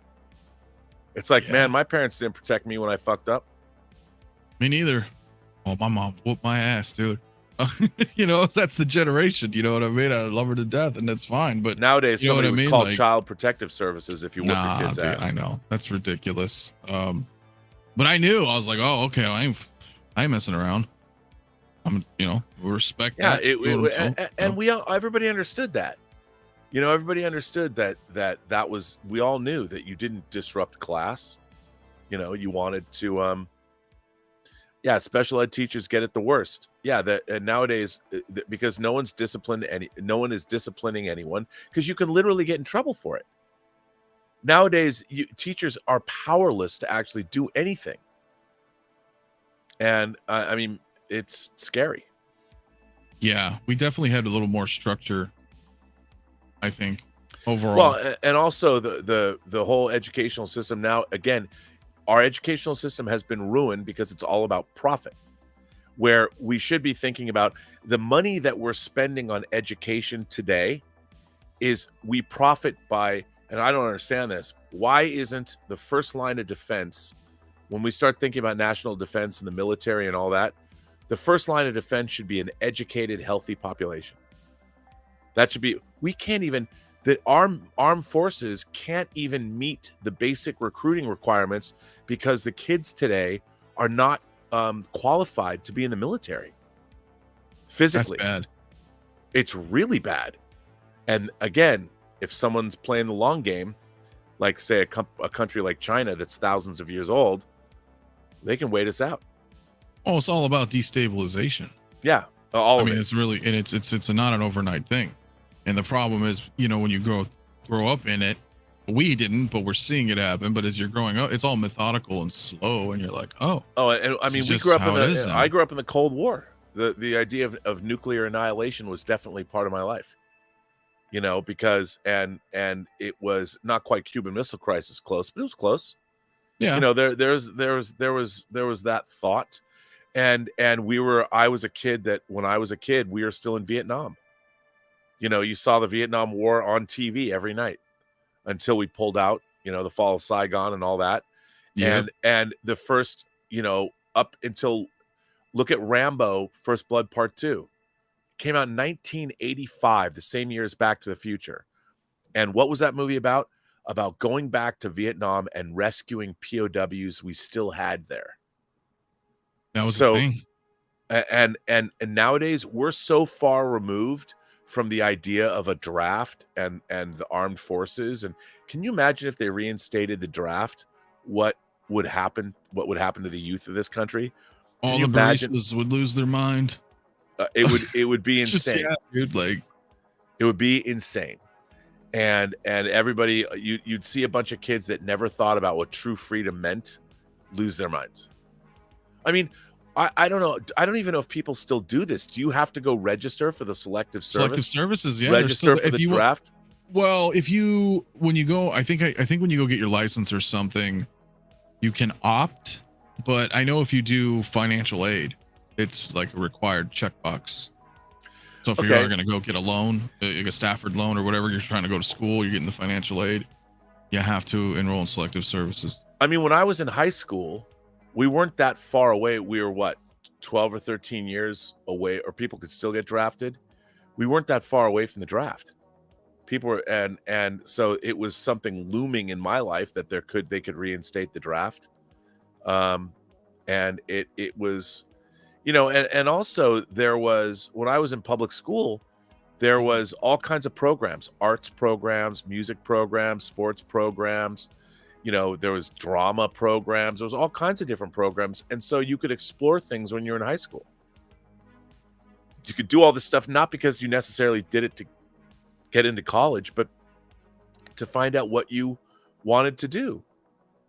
You know, and you had these options, to explore, you know, whatever you liked. Yeah, and what I do, like I'm working. So for the last 6 years, I've worked with one of my best friends in the world that I grew up with is a former Green Beret. He's now an ER doctor, and then he was an 18 Delta, Green Beret Special Forces medic. And I help him. We've been doing a thing called crisis medicine, tactical casualty care, which is a online. It's an online course that I direct about how do you survive in an active violent event. Like if you're in a school shooting, or you're at the concert, like in Vegas, the country music concert where 500 people were wounded by a shooter. If you're in a bombing, how can you survive and also give aid to other people before they can get pre-hospital? It's how do you give aid in an active violent event in a pre-hospital care environment?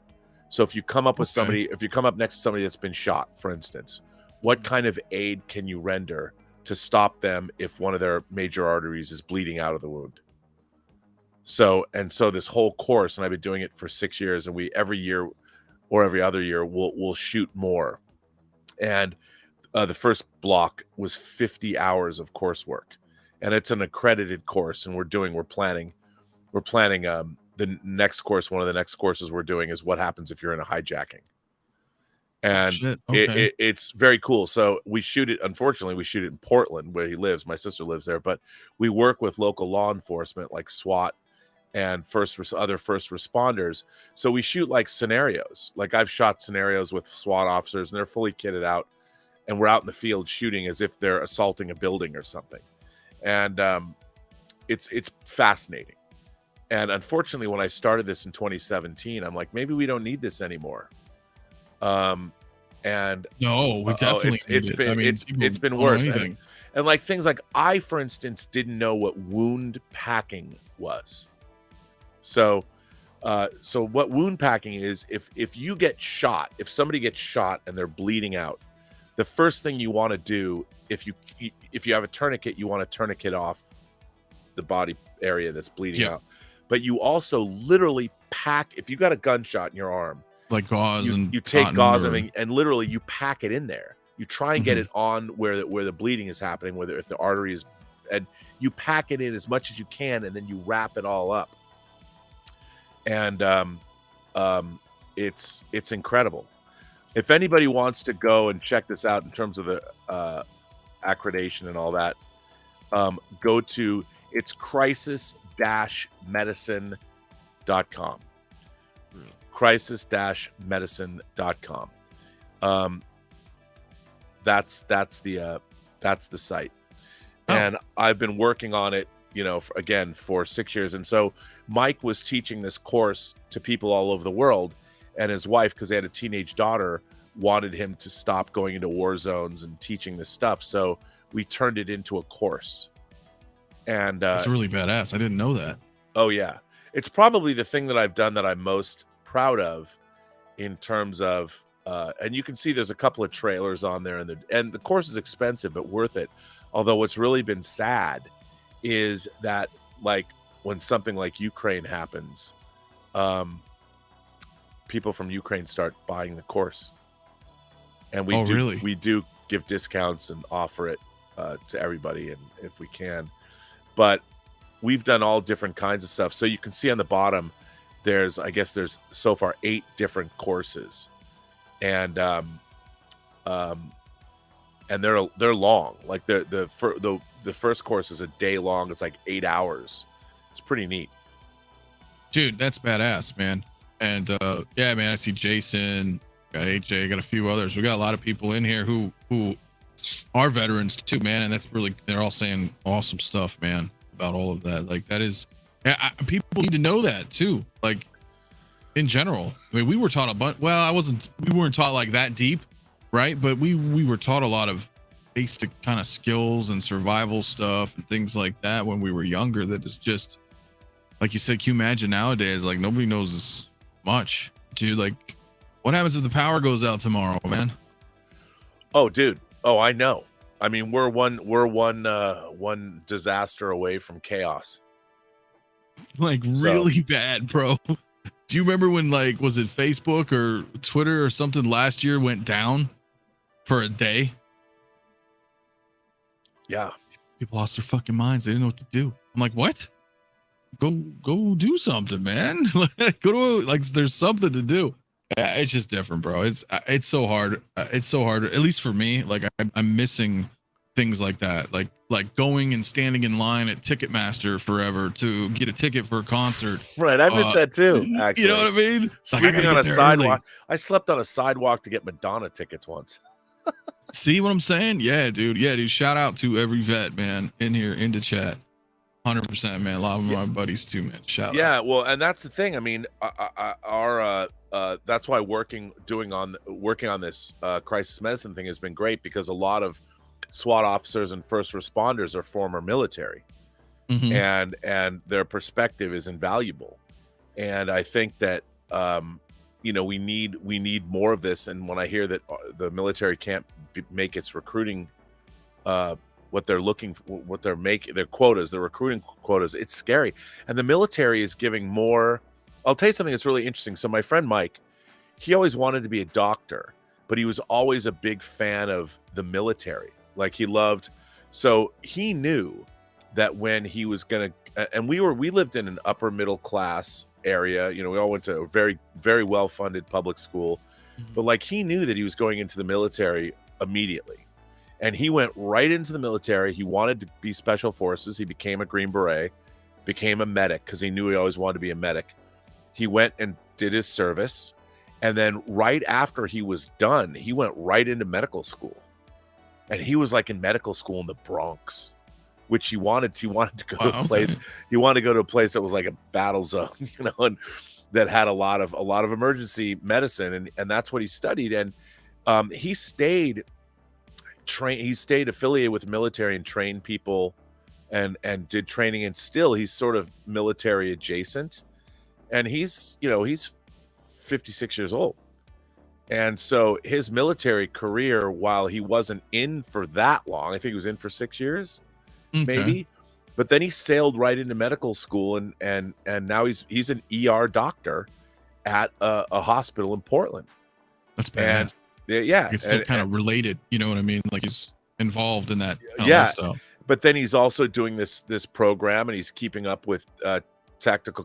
There's the TCC, the tactical casualty care guidelines, as put out by the military.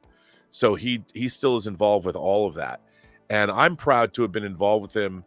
I think I'm going to go in September, and then what we do is we shoot for a week. So we shoot on a sound stage where he gives lectures, and then he brings certain military in to show how to do certain things. Like we did one on the last one we did, which freaked me out, was on chemical weapon attacks. And even I'm directing this, so I'm setting up the cameras and kind of do the production design. So in my mind, I'm making a movie, but the information, I'm standing back, and the video, the stuff that he shows, the slides are sometimes the most gruesome shit you've ever seen in your life. And I'm like, oh my God, like I can't. But at the same time, it's pretty. It's like chemical weapons and all that shit. Like and how do you survive that? And you think, who's going to be doing that? Cut to Russia's invasion of Ukraine. You know, and whether whether we caused it because, you know, they felt threatened by the encroaching NATO around them. It's like, look, in this day and age, warfare, unfortunately, is still a reality, but our planet can't sustain it. We should be over warfare, and it's, but we're not. Well, that's kind of to your point too, right? As I feel like nowadays, you know, because I say this all the time. People are like, well, no one's gonna invade us, and da da da da da da. It's like, well, yeah, no shit.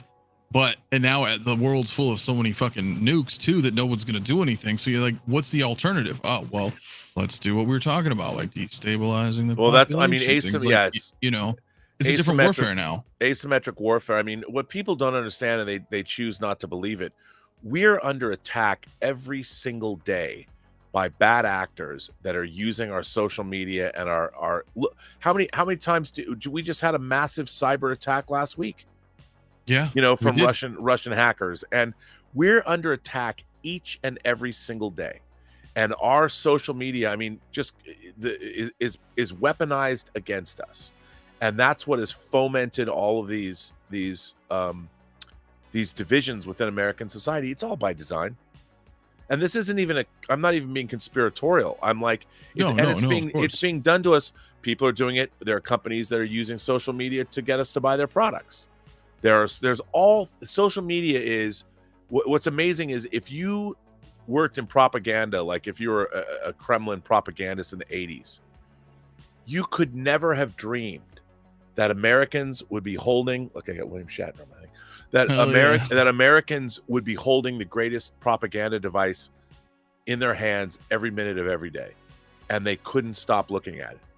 So all you had to do is, like, we're giving the information away too, bro. Giving it away. Let's download this Face app. Oh, okay, cool. I'll add my details for you. Yeah. Thank you. And then that's just one example. I mean, you know what I mean? No, but you're absolutely right. And the Face app thing is a really interesting thing, because what you're doing is you are teaching AI facial recognition software how to recognize people. Yep. And you're giving them you're giving your real photographs to these apps that are being used. It's data mining, essentially. They're pulling and drawing and then improving the tech and then having everybody's information. We're under attack every day by people telling lies to further their agendas. That's true too. Yeah, yeah. I mean, that's true too. But remember, a lot of these lies are they're designed by bad actors from outside the United States. It's just we don't know that. We're not paying it. Look, isn't it genius that everyone's TOS, the terms of service, is so long? When was the last time you ever read a terms of service from beginning to end? That shit's like War and Peace, bro. Like, you never did. Nobody ever does. Nobody ever does. No. And by design, it's like, even I, like, you scroll it on the bottom, you hit this, I need this app, you start working, you don't think about it. And no, it's scary. The bummer of it all, though, is at the end of the day, we could be going to the stars. That's what I thought we were going to do, man. Where's our flying fucking cars? Where are we? Like, what? We going to space more? We could be so further along, but we're not. Yeah, but do you think we need to have like a Independence Day level event, like from the movie, where extraterrestrial life actually reaches out in some manner, whether it's pleasant or aggressive, to just unite humans on the planet, like something bigger, like an event? Like we don't have. You mean like Ozymandias, 𝗕𝗓𝗏 drumming up a fake alien invasion, like in Watchmen, so we'll all pay attention to one another? Yeah. No, but I do. I mean, we don't pay attention. Look at Americans now. This week, what's the temperature where you're at right now? Fucking 117, dude. 117. Okay, where I'm at, dying over here. I'm hundreds of miles away from you. Let me see. What's the weather like here?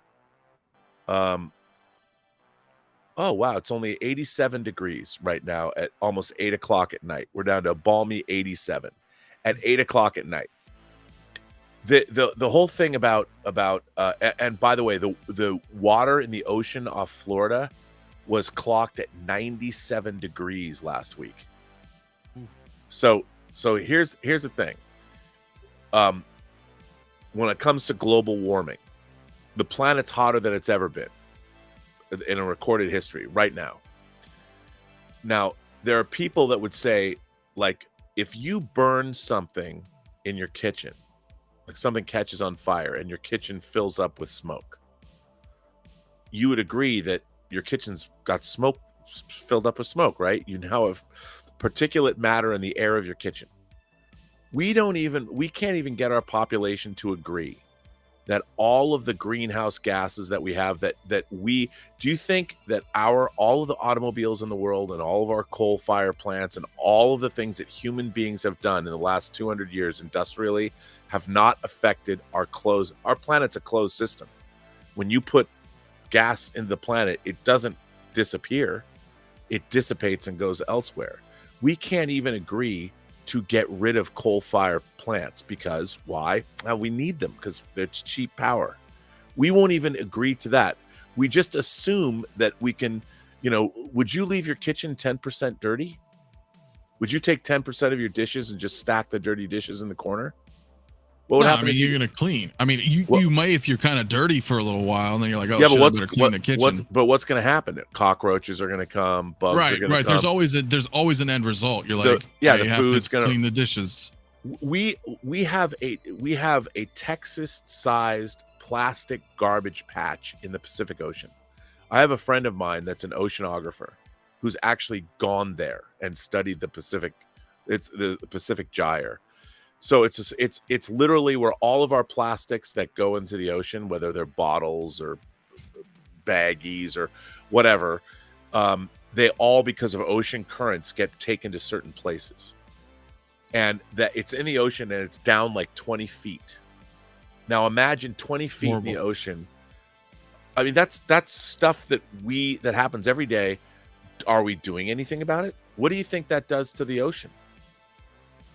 Oh, it messes shit up. I mean, and it's so funny. I mean, I've seen the pictures, I've seen the videos. It's like you think, why doesn't somebody do something about this? But it's like, oh, we'll get rid of straws. That'll do it. You know, nobody wants to really accept the true response. Why? Money.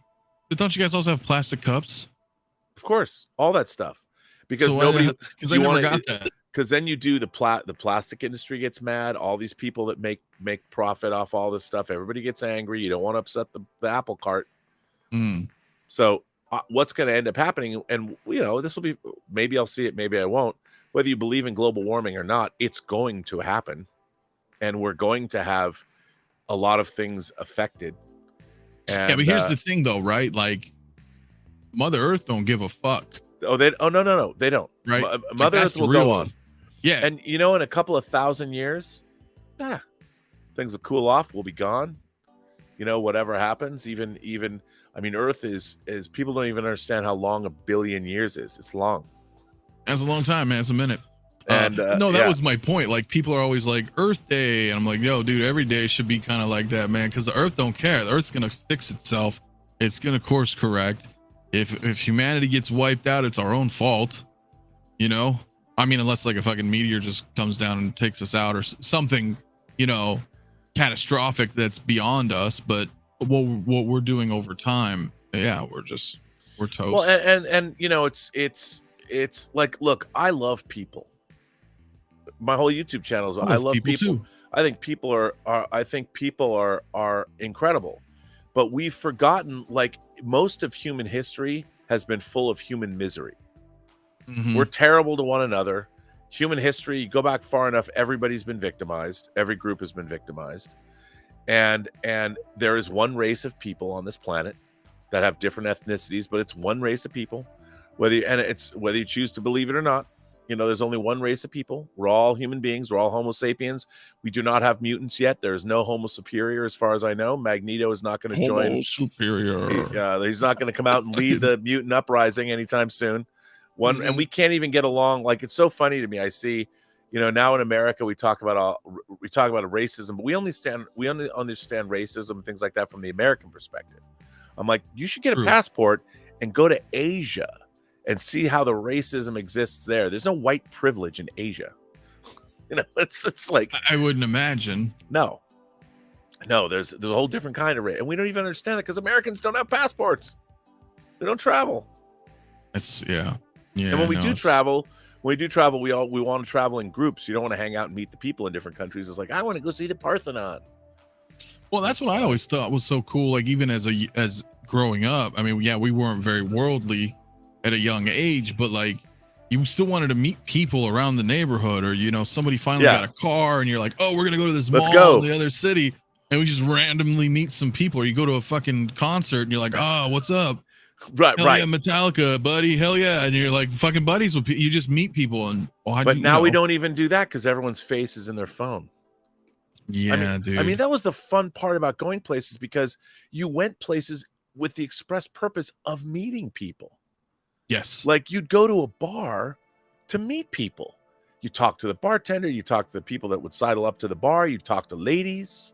You know, you'd go and meet people because you didn't have a phone. Because you didn't have a phone. Hell yeah, dude. It reminds me that Seinfeld, remember that episode? Like, it was like the first one. He's like, this is out. You know, people call, you're not there. They're like, where are they at? He's like, they must be out. Like, right. It's just what you was. You were just gone. You're just gone doing whatever.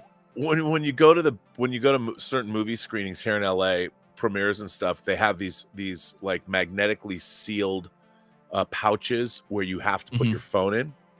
It's like when you go see like Dave Chappelle or something. Oh yeah, I know. He's totally like, hey, no phone type thing. I want to open a bar called Bar Convo, where in order to get in, you have to put your phone into a pouch. You cannot get in to the bar without your phone. Period. Dude, that would be a badass place. If you want to use your phone, you have to go out of the bar, and you have to leave. You have to like go. We can't even see you use your phone. You can't, wherever. I don't know how I would do this, but you can't even be within 100 yards of the opening of the bar. I don't even want to see people talking on their phones, because I grew up. I didn't when I started going to bars, there was no people didn't have phones. Some people had pagers. Then you have to go find a pay phone. Yeah, but then people will be like, "Oh, what if there's an emergency and my family it's has bullshit. to get a hold of me?" It doesn't matter. Then don't come to my bar. Hell yeah, I don't care. Come here with not a care in the world. I don't because a payphone's different. I mean, people are using their phones it's not about phone calls. It's about they constantly have to be entertained now. They have to have constant input.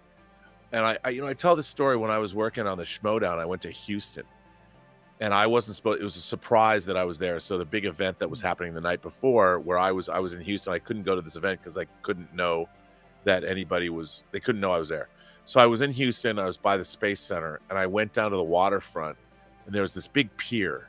I couldn't tell you what the name of it was. I just got in an Uber. I said, take me to the water and take me to this place. And it was a really big club, a big dance club. And I go to this dance club. I was by far the oldest person in there.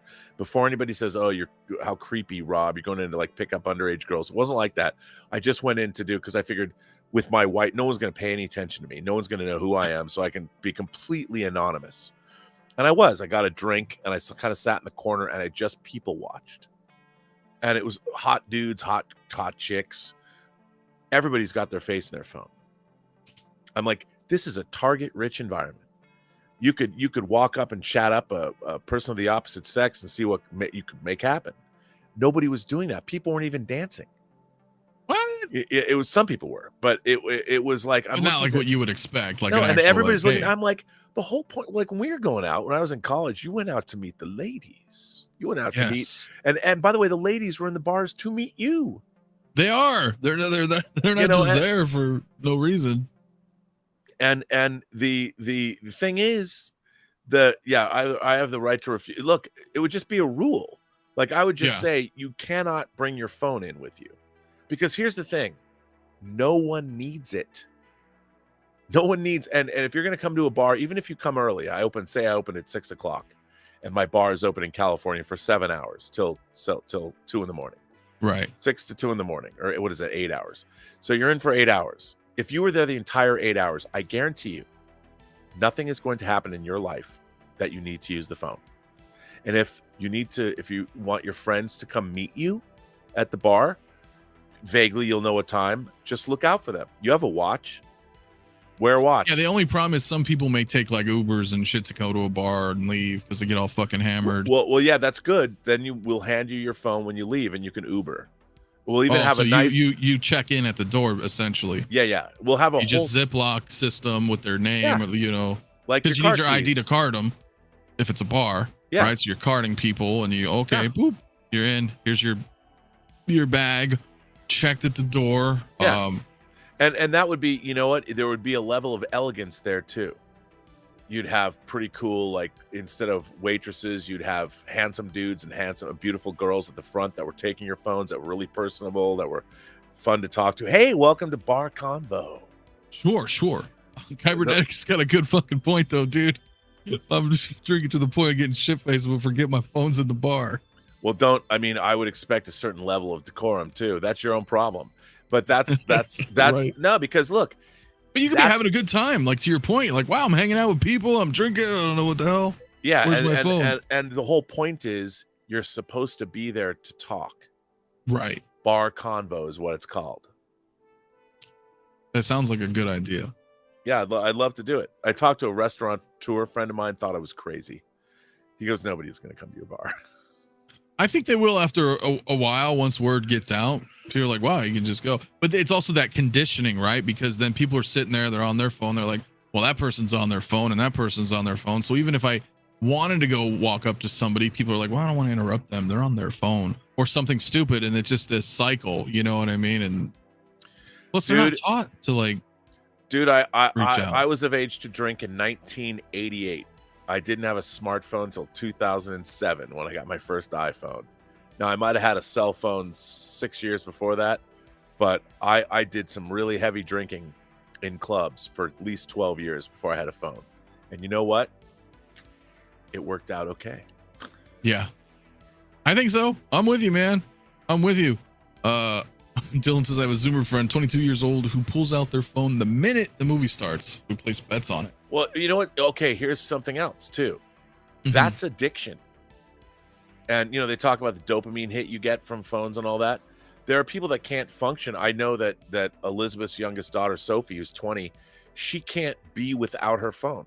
Wherever she's going, she's talking to somebody. Like, there's no, and I think a part of the problem is people don't know how to function without their phones. And what's going to happen? What's going to happen later in life when you actually have to do something? You know, or what happens when the phone goes down? What happens when, you know, the infrastructure's wrecked and we don't have phones? Then what? Or what if they go camping? There's probably no service.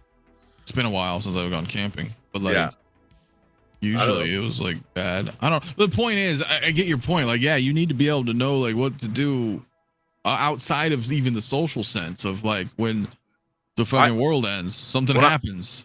When I hear someone doesn't know how to change a tire, it freaks me out. I'm like, how can you not know how to change a tire? You know, I mean, I can change a tire in 5 minutes. I've changed tires on the busiest freeways in LA when I have something drive over. You got to change a tire, man. You got to change a tire. You know, what do you do? Yeah. Well, I'm calling roadside assistance. Okay. Yeah, I know. And we were taught that in school too. At least I was.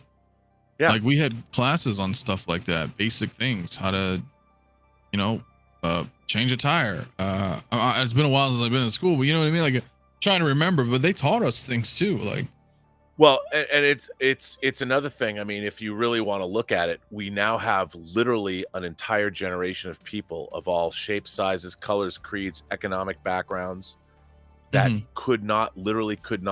All you'd have to do is disrupt. Like, let's say, for instance, that you wanted to sow chaos and disorder in our country right now. All you'd have to do is interrupt cell phone service around the country. Say with an EMP, a nuclear airburst, you would have an entire, say, let's make the cutoff 25 years old and under. You would cut off the effectiveness of all of your young people in one fell swoop. They would be confused. Kind of sounds like Picard season 3. I mean, well, yeah, in a way, but I'm just saying, like, right? But the effectiveness of an entire generation of people that have no organizational skills. They would not know what to do. Okay, if you went out and you found 20 people that were 18 years old in the middle of a crisis, could you organize those 18 people and survive? Or would they be plunged into chaos and not know what to do?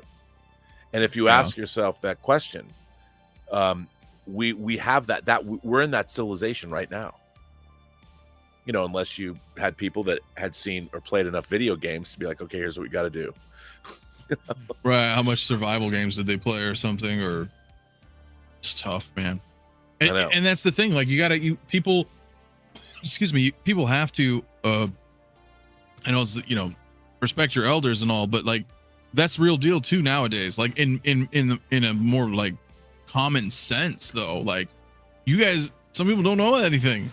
You know, and you start explaining things to them, they're like, whoa, I didn't know that. Well, like, well, when shit hits the fan, you know, who's going to be like, you know, helping out? Well, better yet, ask people, do you know where can you point me to north, south, east, or west right now? Dude, I got an Uber driver. I got some food. I was like, yo, I'm on the northwest corner because my apartment's like on this, you know, edge here. And I don't know how many times they're like, I don't know, where's north? Like, what do you, I'm like, Jesus, do you not have you have a fucking GPS too on your phone? Like, that's north right there. Yeah. That way. This is the west. Like, yeah. Which direction does the sun set in? When the sun's going down, where's it going? They're like the south. No, I don't know. You know what I mean? Yeah. It blows my mind, dude. I'm with you. Dude, I'm with you. I don't know why we're you know, whatchamacallit. I don't know. There's 594 chats though. You know, it's fun. I know. Hey, listen, you guys understand too. I mean, everybody is in agreement in the chat, man. It's fucking crazy, dude. It's crazy. It is, but the top of the map. But you know, I mean, to take it back, you know what's really interesting about storytelling and all the things that we love, Star Wars, Marvel, it's all about competent people that really know their shit. Yes. You know, and one of the things that I used to love about when I was growing up watching like James Bond or watching Captain Kirk, or how did James Bond know what temperature to serve whatever champagne at? well, this is a Bollinger 64. We need to show it at, you know, 75 degrees or whatever. And I'm like, the reason James Bond knows what he knows is because he wants to use that knowledge to seduce women around the world. No matter where he was, no matter what he was doing, he knew enough to walk up to any lady anywhere and say, throw out some witty Bond mot, know what to order in a hotel room. And I'm like, well, that's the way to be. If that's the only reason that you want to know stuff is to seduce beautiful women around the world, that's enough. Dude, did you ever watch the IT Crowd? Yes. Do you remember that shit? Yeah, I mean, Roy, she's like, "What?" He's like, "Why are you doing this?" And he's going all crazy and doing all this stuff. He's like, "Same reason I do everything, man, to try to have sex with a lady." Yeah, it's like, but I mean, if like, you look at the competence, I mean, you know, you think about a guy like James Bond, who every day could be his last. Yeah, for sure. He has to know as much as he knows. I'm facetious about the ladies thing, but that's just another part of this. But it's true. Yeah, and it's I mean, a lot of this stuff, and I feel like Americans, the great thing about Americans is this country was built by ingenious people that could come out, and you can be cynical about it and say, oh, we stole the land. But it's like, if you look at the history of the indigenous people that were already here before European settlers, they were at war the whole time too with one another. They were enslaving each other. They were fighting each other. It's not like this was some kumbaya natural preserved paradise where no one was Angela type. It wasn't like that, you know, and you know, it's like, I don't know, but it's like being a citizen in Starship Troopers. You know, you have to become, if you want to become a citizen, you have to do your part. I did my part. Oh my God, I love Starship Troopers, man. Dude, we could use a little bit of that in our world. I know, man. I got games in theory. Games in theory. Love that, dude. I know, Charlie. We barely talk. I know. Well, what do we have really to? Yeah, no toy talk tonight, guys. I mean, there's not much. What do you guys? You know, what came out?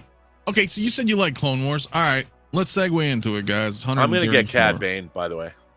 Oh, okay, yeah, I did speak about him, but let's talk about where's it at? Did I not have it? The Barc speeders. The Barc speeders. Are you interested in those? Wait, did those drop? Yeah, man. Wait, yeah, dude. I didn't see. All right, let me bring them up. Bro. Let me bring them up. Both of them did, dude. Hot Toys making any money? I mean, it's like, I mean, yeah, dude, they're bombarding us with shit. Hang on. Maybe the picture's coming soon. For on Sideshow, yeah. But they here, man. Heavy Weapons Clone Trooper and Barc Speeder. Yeah, dude, look at this, man. I have no interest in it, but I know a lot of people do because I haven't really watched all this. But these were the. Yeah, dude. I mean, come on. If you like 6-scale figures, that's pretty cool. Yeah, I mean, it looks cool. Don't get me wrong. Wait, they don't come together, do they? Those are separate, right? Or is that one thing? Is that a sidecar? Yeah, there's the Barc Speeder with sidecar, and it comes. I think that you guys know in the chat, dude. The Barc Speeder with sidecar. Does that one just come with the clone? And no, then the other speeder comes with Apo. Because there's two versions. Yeah, there's one for, let's see, the $620 one, and there's $556. So yeah, one comes with a heavy weapons clone trooper, and the other comes with Commander Apo. Yeah. Yep. Yeah. So, and again, I haven't really, so I'm not huge into the Clone Wars. Do you have to get both of these to get the sidecar? Like, how does that work? No, one comes with the sidecar and the other one's a different version. All right. Well, and a lot of people are getting both because they also they essentially paid walled it too, because the trooper, the heavy clone trooper, is the only way you can get him. Right. Okay. He's not like a separate purchase. I don't believe he's locked in. So that's how they're going to get people on this. But I mean, they look cool, dude. And for everybody who loves Clone Wars, this is badass to have a couple of vehicles. I mean, Sidecar's pretty dope. That's pretty cool. It's pretty cool. Yeah. Only thing for me is it's like, dude, that's a lot of money. Well, yeah. I mean, look, if you look at what Sideshows, what Hot Toys has dropped in the last month or two, It's thousands and thousands of dollars. Oh, dude, and I was talking about that the other day, man. I'm like, yo, they are just. How are people even managing? I am so behind. I still don't have Doc and Marty from Back to the Future 3. You know what's funny? I forgot to I had to pay. When I ordered Doc and Marty, I had a different debit card, and I kept forgetting to change it. And they canceled my Marty and it's sold out. Oh shit! I know. I'm like, God damn it! But you know what? Maybe that's a good thing. You know, do I need everything? You know, it's Back to the Future 3. Those are great figures. Yeah. Jay, brother Cousins, he did his unboxings on it. Was badass. He couldn't be here with us tonight, by the way, guys, in the chat. But you know, check out his review if you haven't already on him. But you know, I want them, but I have part 1 and I have part 2 figures. So then it's like, well, I want part 3 then. So I have all 3 of them, but I'll get them eventually. But damn, I'm just, that's the point. I'm behind, man. I don't have my DeLorean yet.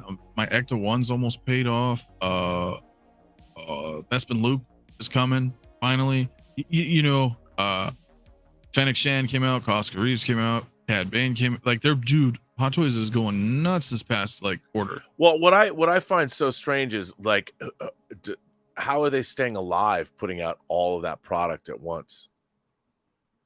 People are buying it. I guess. Are they? I mean, yeah. I mean, they're fucking waitlisted here in the States. I know. So. But then again, Sideshow's bringing in lower numbers, but like the rest of the world isn't. Hot Toys is still putting out their regular allotment. I know. It's just Sideshow's taking less, you know, and then they're kind of bringing it back how the collectors were, you know, where it was like back how it was like 5, 6, 7 years ago. We're like, oh, I better pre-order this because I'm gonna miss it. They're trying to get that exclusivity back, you know, sort of, not, you know, the sense of urgency, not necessarily like, you know, exclusivity because they're not numbered, but they're trying to give you that, like, hey, here's a lower run. You should probably get this. If you don't, it's going to wait list. You're going to have to go hunt it in other places, you know, et cetera, you know? Yeah. So that's rough, you know? And that's my point. Those things are hitting fucking hard, man. And I'm like, that's the one thing I hate. Like, was it like 2 years ago or something? I was in another, I don't know what you would call that. Just this artillery barrage of figures, and I started feeling like the pressure of, oh, okay, this figure's out, okay, I can get it soon. But then it was like, this figure's out, and I'm like, shit, okay. And there's 2, and not every figure, but the ones I wanted. And then it was like 3, 4, 5 figures, and I was like, fuck, I'm like 5 behind on figures just that I wanted alone. You know? Yeah, oh yeah, and then there's the Star Trek figures too. Oh yeah. So and it's just endless. I mean, you know, you got Harry Kim, Tom Paris, Shran, Locutus. That means I'm already 4 in there. I have a deficit for you already. Well, there's always that, dude. It's because that's how it is. I mean, there's so much. And that's just like talking Trek stuff, but then when you couple in fucking Hot Toys or 3-0 stuff or third party, I mean, Mars Toys, you know, I'm getting all their Batman shit. That's huge.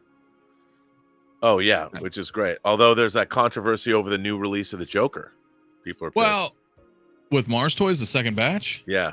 So we can talk about that briefly because I talked about this the other day on my show, and I think I kind of created some kind of rumbling in the community, and not in a bad way, but because the second batch had started coming out, and they changed the jacket to like a magnetic one, and it wasn't really working right, or some of the magnets were loose, and then the shirt and the collar were a bit off, and people were feeling like, oh, this isn't as good as the first batch. So Mars put out a post. They said, hey, we're listening, man. We'll do better. And then come yesterday, they are now putting out the vest, the jacket vest, and a shirt that you can buy from 1/6 Kit. Well, it's technically free, but Kit's charging $10 shipping. Right. So it's $10, but Mars is fronting it and giving that out for Kit to distribute to anybody. And if you didn't buy it from Kit, let's say you bought it from Giant Toy or somewhere else, it doesn't matter. You just go to Kit and be like, yo, I will get this free. pay $10 shipping. Boom. So that's good that they're doing that, you know. So I don't think it's as bad as, you know, and they reacted quite quickly. So, you know, whether it was a mistake on what happened there or whatever the case is, they put out that post saying, hey, you know, we'll do better. Here's, you know, somewhat of a remedy. If you'd like, we're offering this. Grab that. So moving forward, yeah, I mean, because it's important, and I want Mars Toys to succeed in what they're doing, man. I mean, whether or not their intention is to become licensed down the road like Hot Toys did or not, they're doing stuff that nobody else is doing. Hot Toys is not doing any of the 66 stuff or some of the 89s. You know, right. that Michael Keaton's coming. I got that on pre-order, man. The other Joker, the other Jack Nicholson's Joker coming. They're doing a lot of shit, and I'm excited. So I think everybody in the community was like, the problem is I was like, yo, the Joker to me was like figure of the year. Yeah. It really was just quality, bang for buck, you know, the amount of accessories you get, just that overall quality. I was like highly impressed with it. And then a lot of people were like, oh, we're hearing all this buzz about the Cesar Romero. And then all of a sudden you're like, oh, wait, what's going on with the second batch? You know what I mean? It's, you know, you want people to succeed. Yeah, no, absolutely. So that's pretty much the update on that, guys, out there. Yeah, I mean, one thing I can say is that we're getting an embarrassment of riches across the board. I mean, Tons. There's so much great stuff, you know, and B-52 ArcLight bombing run of Hot Toys. That's exactly what they're doing. Dude, it really is, man. It really is.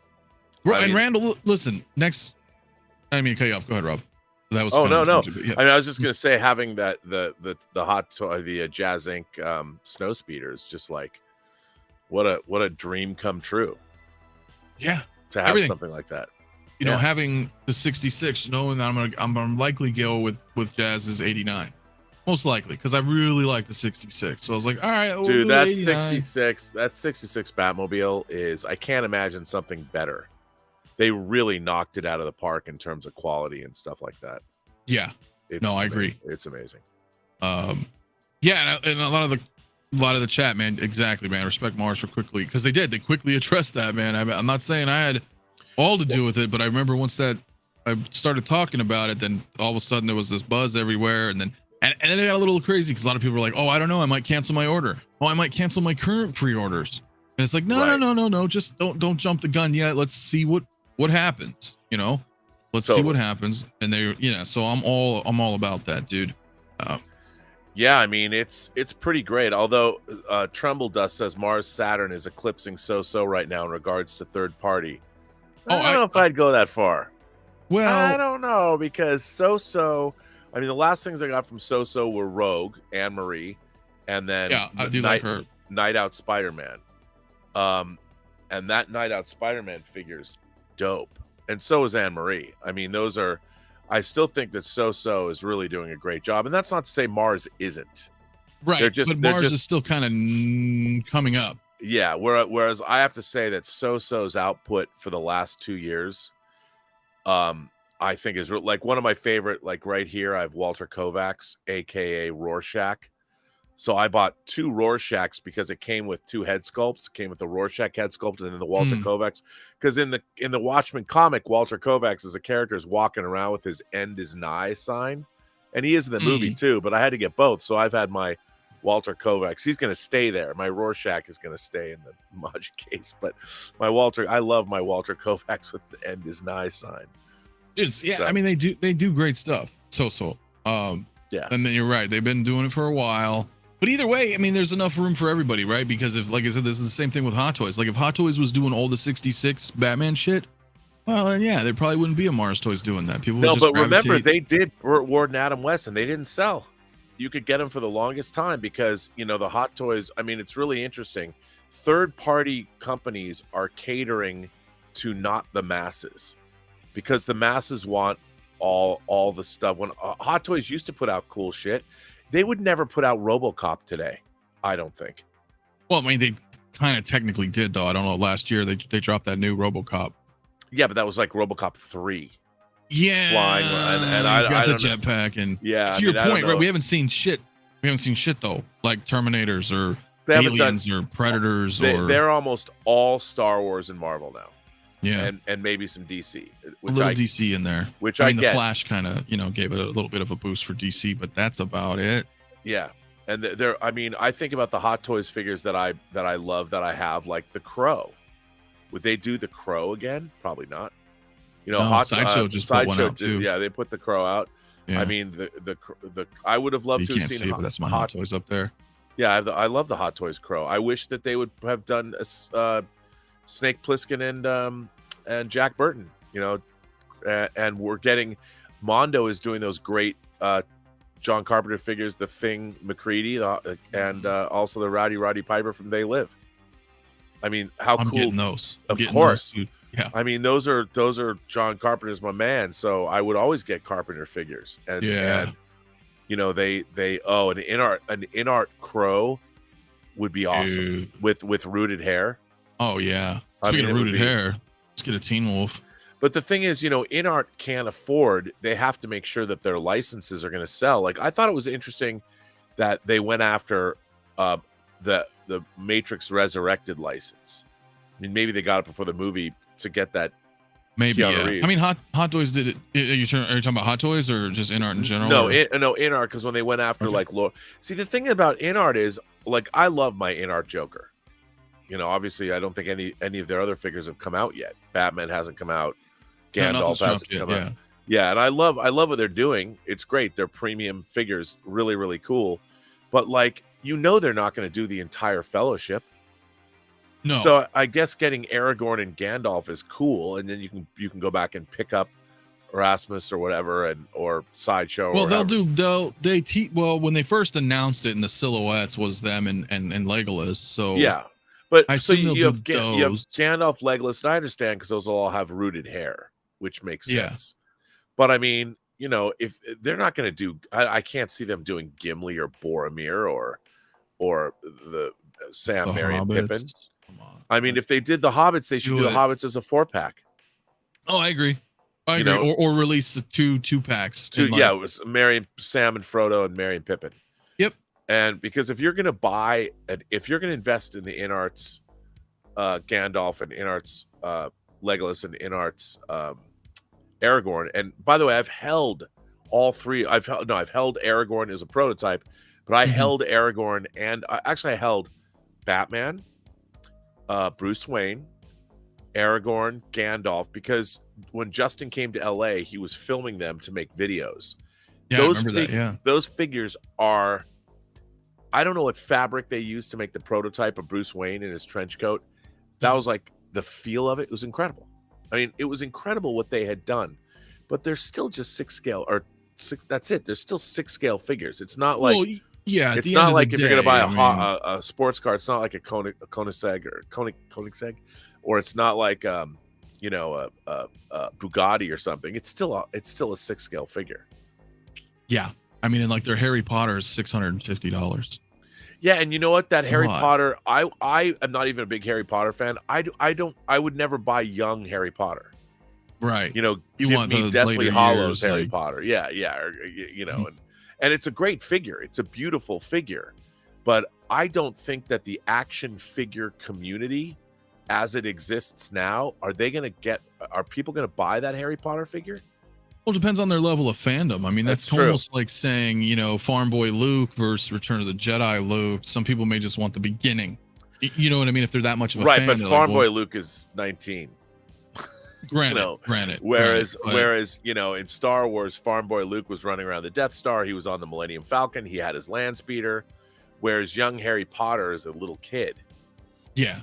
But that is true. But there's people that, again, the level of fandom, I can understand. It just depends on how high you are. But it's Inarts, and that's the thing. I'm like, are they going to make their money back? Or are they going to take? Because I don't want Inarts to fail, like flop, and then they're like, well, we're not going to do any more of that. Yeah, and then you're done. Because it's like, if you're going to spend $650 for a Harry Potter, don't you want Hermione and Ron Weasley? And if you don't get the Troika, because you at least want, and do you want Dumbledore? Yeah. I don't know. It's going to be really interesting. It will. My sister's a big fan. I was going to get her that Inart one. and then I saw the price. I was like, shit. Yeah, dude. I mean, I'll probably still do it for get it like Christmas or something. You know, I'll just have to swing it on a payment, or because who knows when that shit's gonna come out. You know what I mean? Could be 2 years. So I just like the fact that I can be a middle-aged man with one foot in the grave and talk about whether or not I'm going to buy a $650 Harry Potter figure. I love the world we live in.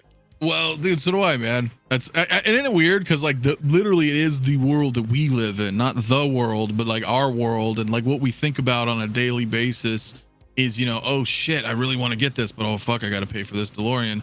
I got to finish paying off this vehicle. I need to get this, and you're like, we try to manage the best way we can. I mean, yeah, you might have gone, Chris. Yeah, I don't know. On the rant on Discord there. Yeah, I don't know. Again, it just depends on preference, but you are right about one thing, and that's where customs prevail and third party, as you mentioned, because there's weird, I wouldn't say weird, but like lesser known things that a small minority of collectors would like to have. But you have to understand, we're already in that market where you're like, okay, how big of a pool is the 6 scale customer base, right? Then let's bring it down to Star Wars. Okay, right. Let's shrink that down. How many like prequels? How many like Clone Wars? How many like this Anakin? So that it gets smaller and smaller and smaller. And then when we go like, oh man, I'd love to get a Jack Burton, then people are like, well, out of that whole pool base of customers, who's buying that? So that's where the third parties and customs come into play, because the big companies are like, I'm not gonna do that shit. It's not gonna sell. Yeah, it's not enough. Or they'll do it, but then they will charge you, which is, you know, higher price, because they're not gonna put out 3,000, 4,000, 5,000 of them. Right. No interest. Yeah. But for us, yeah, we'll take all of it. Hell yeah, I'd get a classic 18. No one's ever going to do it. But I would, like, you know what I'm saying? I mean, I got a custom Magnum PI. You know, I would totally get a fucking 18. But companies are just not going to do it, dude. So I don't know. I do not know. Is Exorcist going to be at San Diego, or Sideshow showing up, coming releases on their online event? I'm not sure exactly about what's going on with SDCC. I can tell you that I will be in Vegas in 2 weeks, and we will be showing some stuff there. Hey, I actually have to go because I have a show at 9 o'clock. Wait, what the? That's in 20 minutes, Rob. I know. Okay. Well, guys, we will probably wrap then, because that way you have time and we're over, and we, you know, but I will get you on the Discord, because people would like to hang out for, you know, 15, whatever, you know. And we I'd come on the Discord, you know. Yeah, but I know you got your show right now, so. Yeah, right now I got to go drain the main vein and get more water. I'm out of my water, my endless supply of water. Somebody even said I was looking thinner.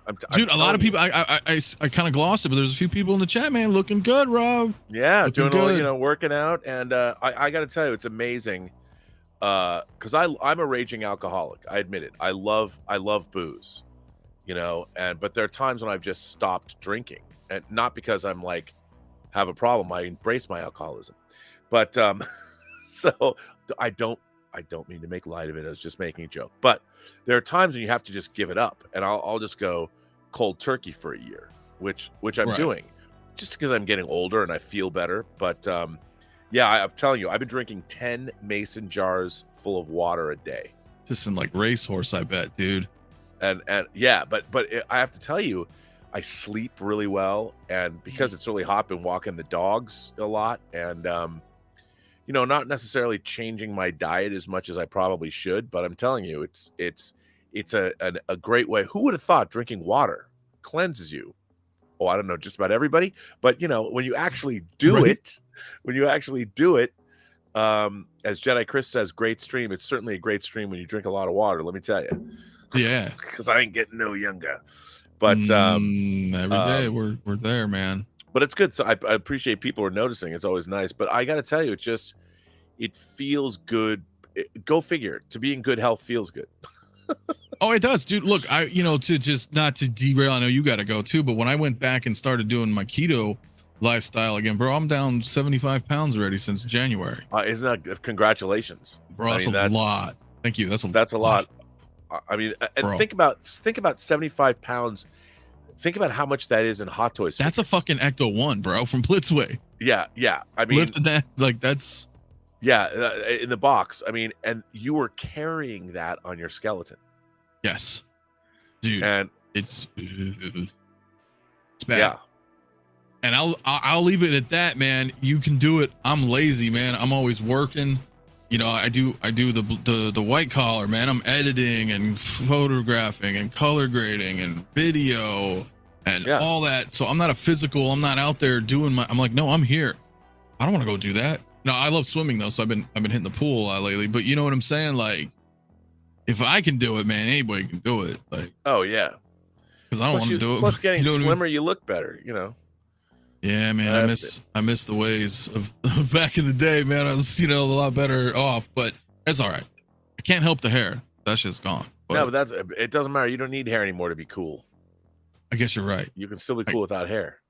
Yeah. Rock the beard, man. I trimmed my beard up, Yeah, but you rock the white real well too, man. I'm lucky. It's funny. I have to tell you, and I don't mean to piss you off. I have never once worried about losing my hair. That's it. We're done. I mean, it's one of those things because I know people that obsess over it. I have never obsessed over it until I noticed one day the shit was gone. It was like fucking quick, bro. It was quick. I mean, I'm looking at like Facebook memories from like 4 or 5 years ago. And I mean, where'd it go? I've often thought about, just for fun, I wanted to shave my head and see what it looked like. And just shave it. Because when I started growing a beard, then I would shave my beard off. I'll shave it all off because I didn't care. It'd grow back or whatever. I couldn't grow facial hair in my 20s and 30s. Oh, man, I grew facial hair in fucking 7th grade, man. Yeah, I couldn't. I had like a little butt hair mustache, like 3 or 4. Butt hair mustache. I love that. Like a butt hair mustache. Right. Hey, we're all given what we're given. I mean, we deal with what we got. And I think one of the great things about being an arrested adolescent in an old man's body is that my interests haven't changed. Like when I was 12 years old, I was collecting 6-scale action figures and toys. And my mom's like, when I talked to her about this, my mom's 84 years old, and she's just like, she's like, well, one time she called me, she goes, well, what are you doing right now? And I'm like, well, I'm building, a flying model rocket. Estes model rocket. My mom's like, but you were doing that when you were in elementary school. And I'm like, yes, I was, but now they're bigger.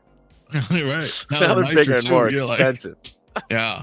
Oh my God. That's so awesome, dude. I know. Look, we'll talk forever. I know you got to start your show. You'll probably. Yes, I got to go. I got to go. As I said, drain the main vein. Got to go get some more water. Yeah. Guys, go subscribe if you haven't already to Rob over on the Burnett work. Tune in, right? CW every Saturday on the app for the show, the 1982. There you go. Oh yeah, tonight. Actually, it's already over right now. But if you didn't tune into the second episode of 1982, the greatest geek year ever, you can watch it on the CW app. CW app with it's free. So yes. Yeah, so I'll be teaming up with Lael Rockwell and 𝗕𝗏 for Midnight Musings in 15 minutes. Am I tripping? Because weren't you always doing that Friday? Yes, we just moved it. We do it Fridays, but sometimes Saturdays. Lael didn't feel well last night. Okay. So it's a. So I just did a Rob. If there's a situation, we'll do Saturday. Yeah. Yep. Okay. So I must run. And I must eat. So guys, thank you for tuning in, man. Hit that like button, subscribe. If you're new to the channel, man, we're on the road to 6K, and we will see you guys over on Rob's, man. Yeah, come on over. Come on over to Midnight Musings. Like, subscribe, 15 minutes. I'll be there shortly. And if it's your first time there, just let them know. Like, I was just over here. We're going to talk a little Mission Impossible, what people thought. I haven't seen it yet, dude. Was it Mission Impossible or Mission pretty decent? Find out in 10 minutes. Find out in 15 minutes. Hell yeah. Midnight Musings. All right, I'll see you guys later. All right, we outie, guys. Peace.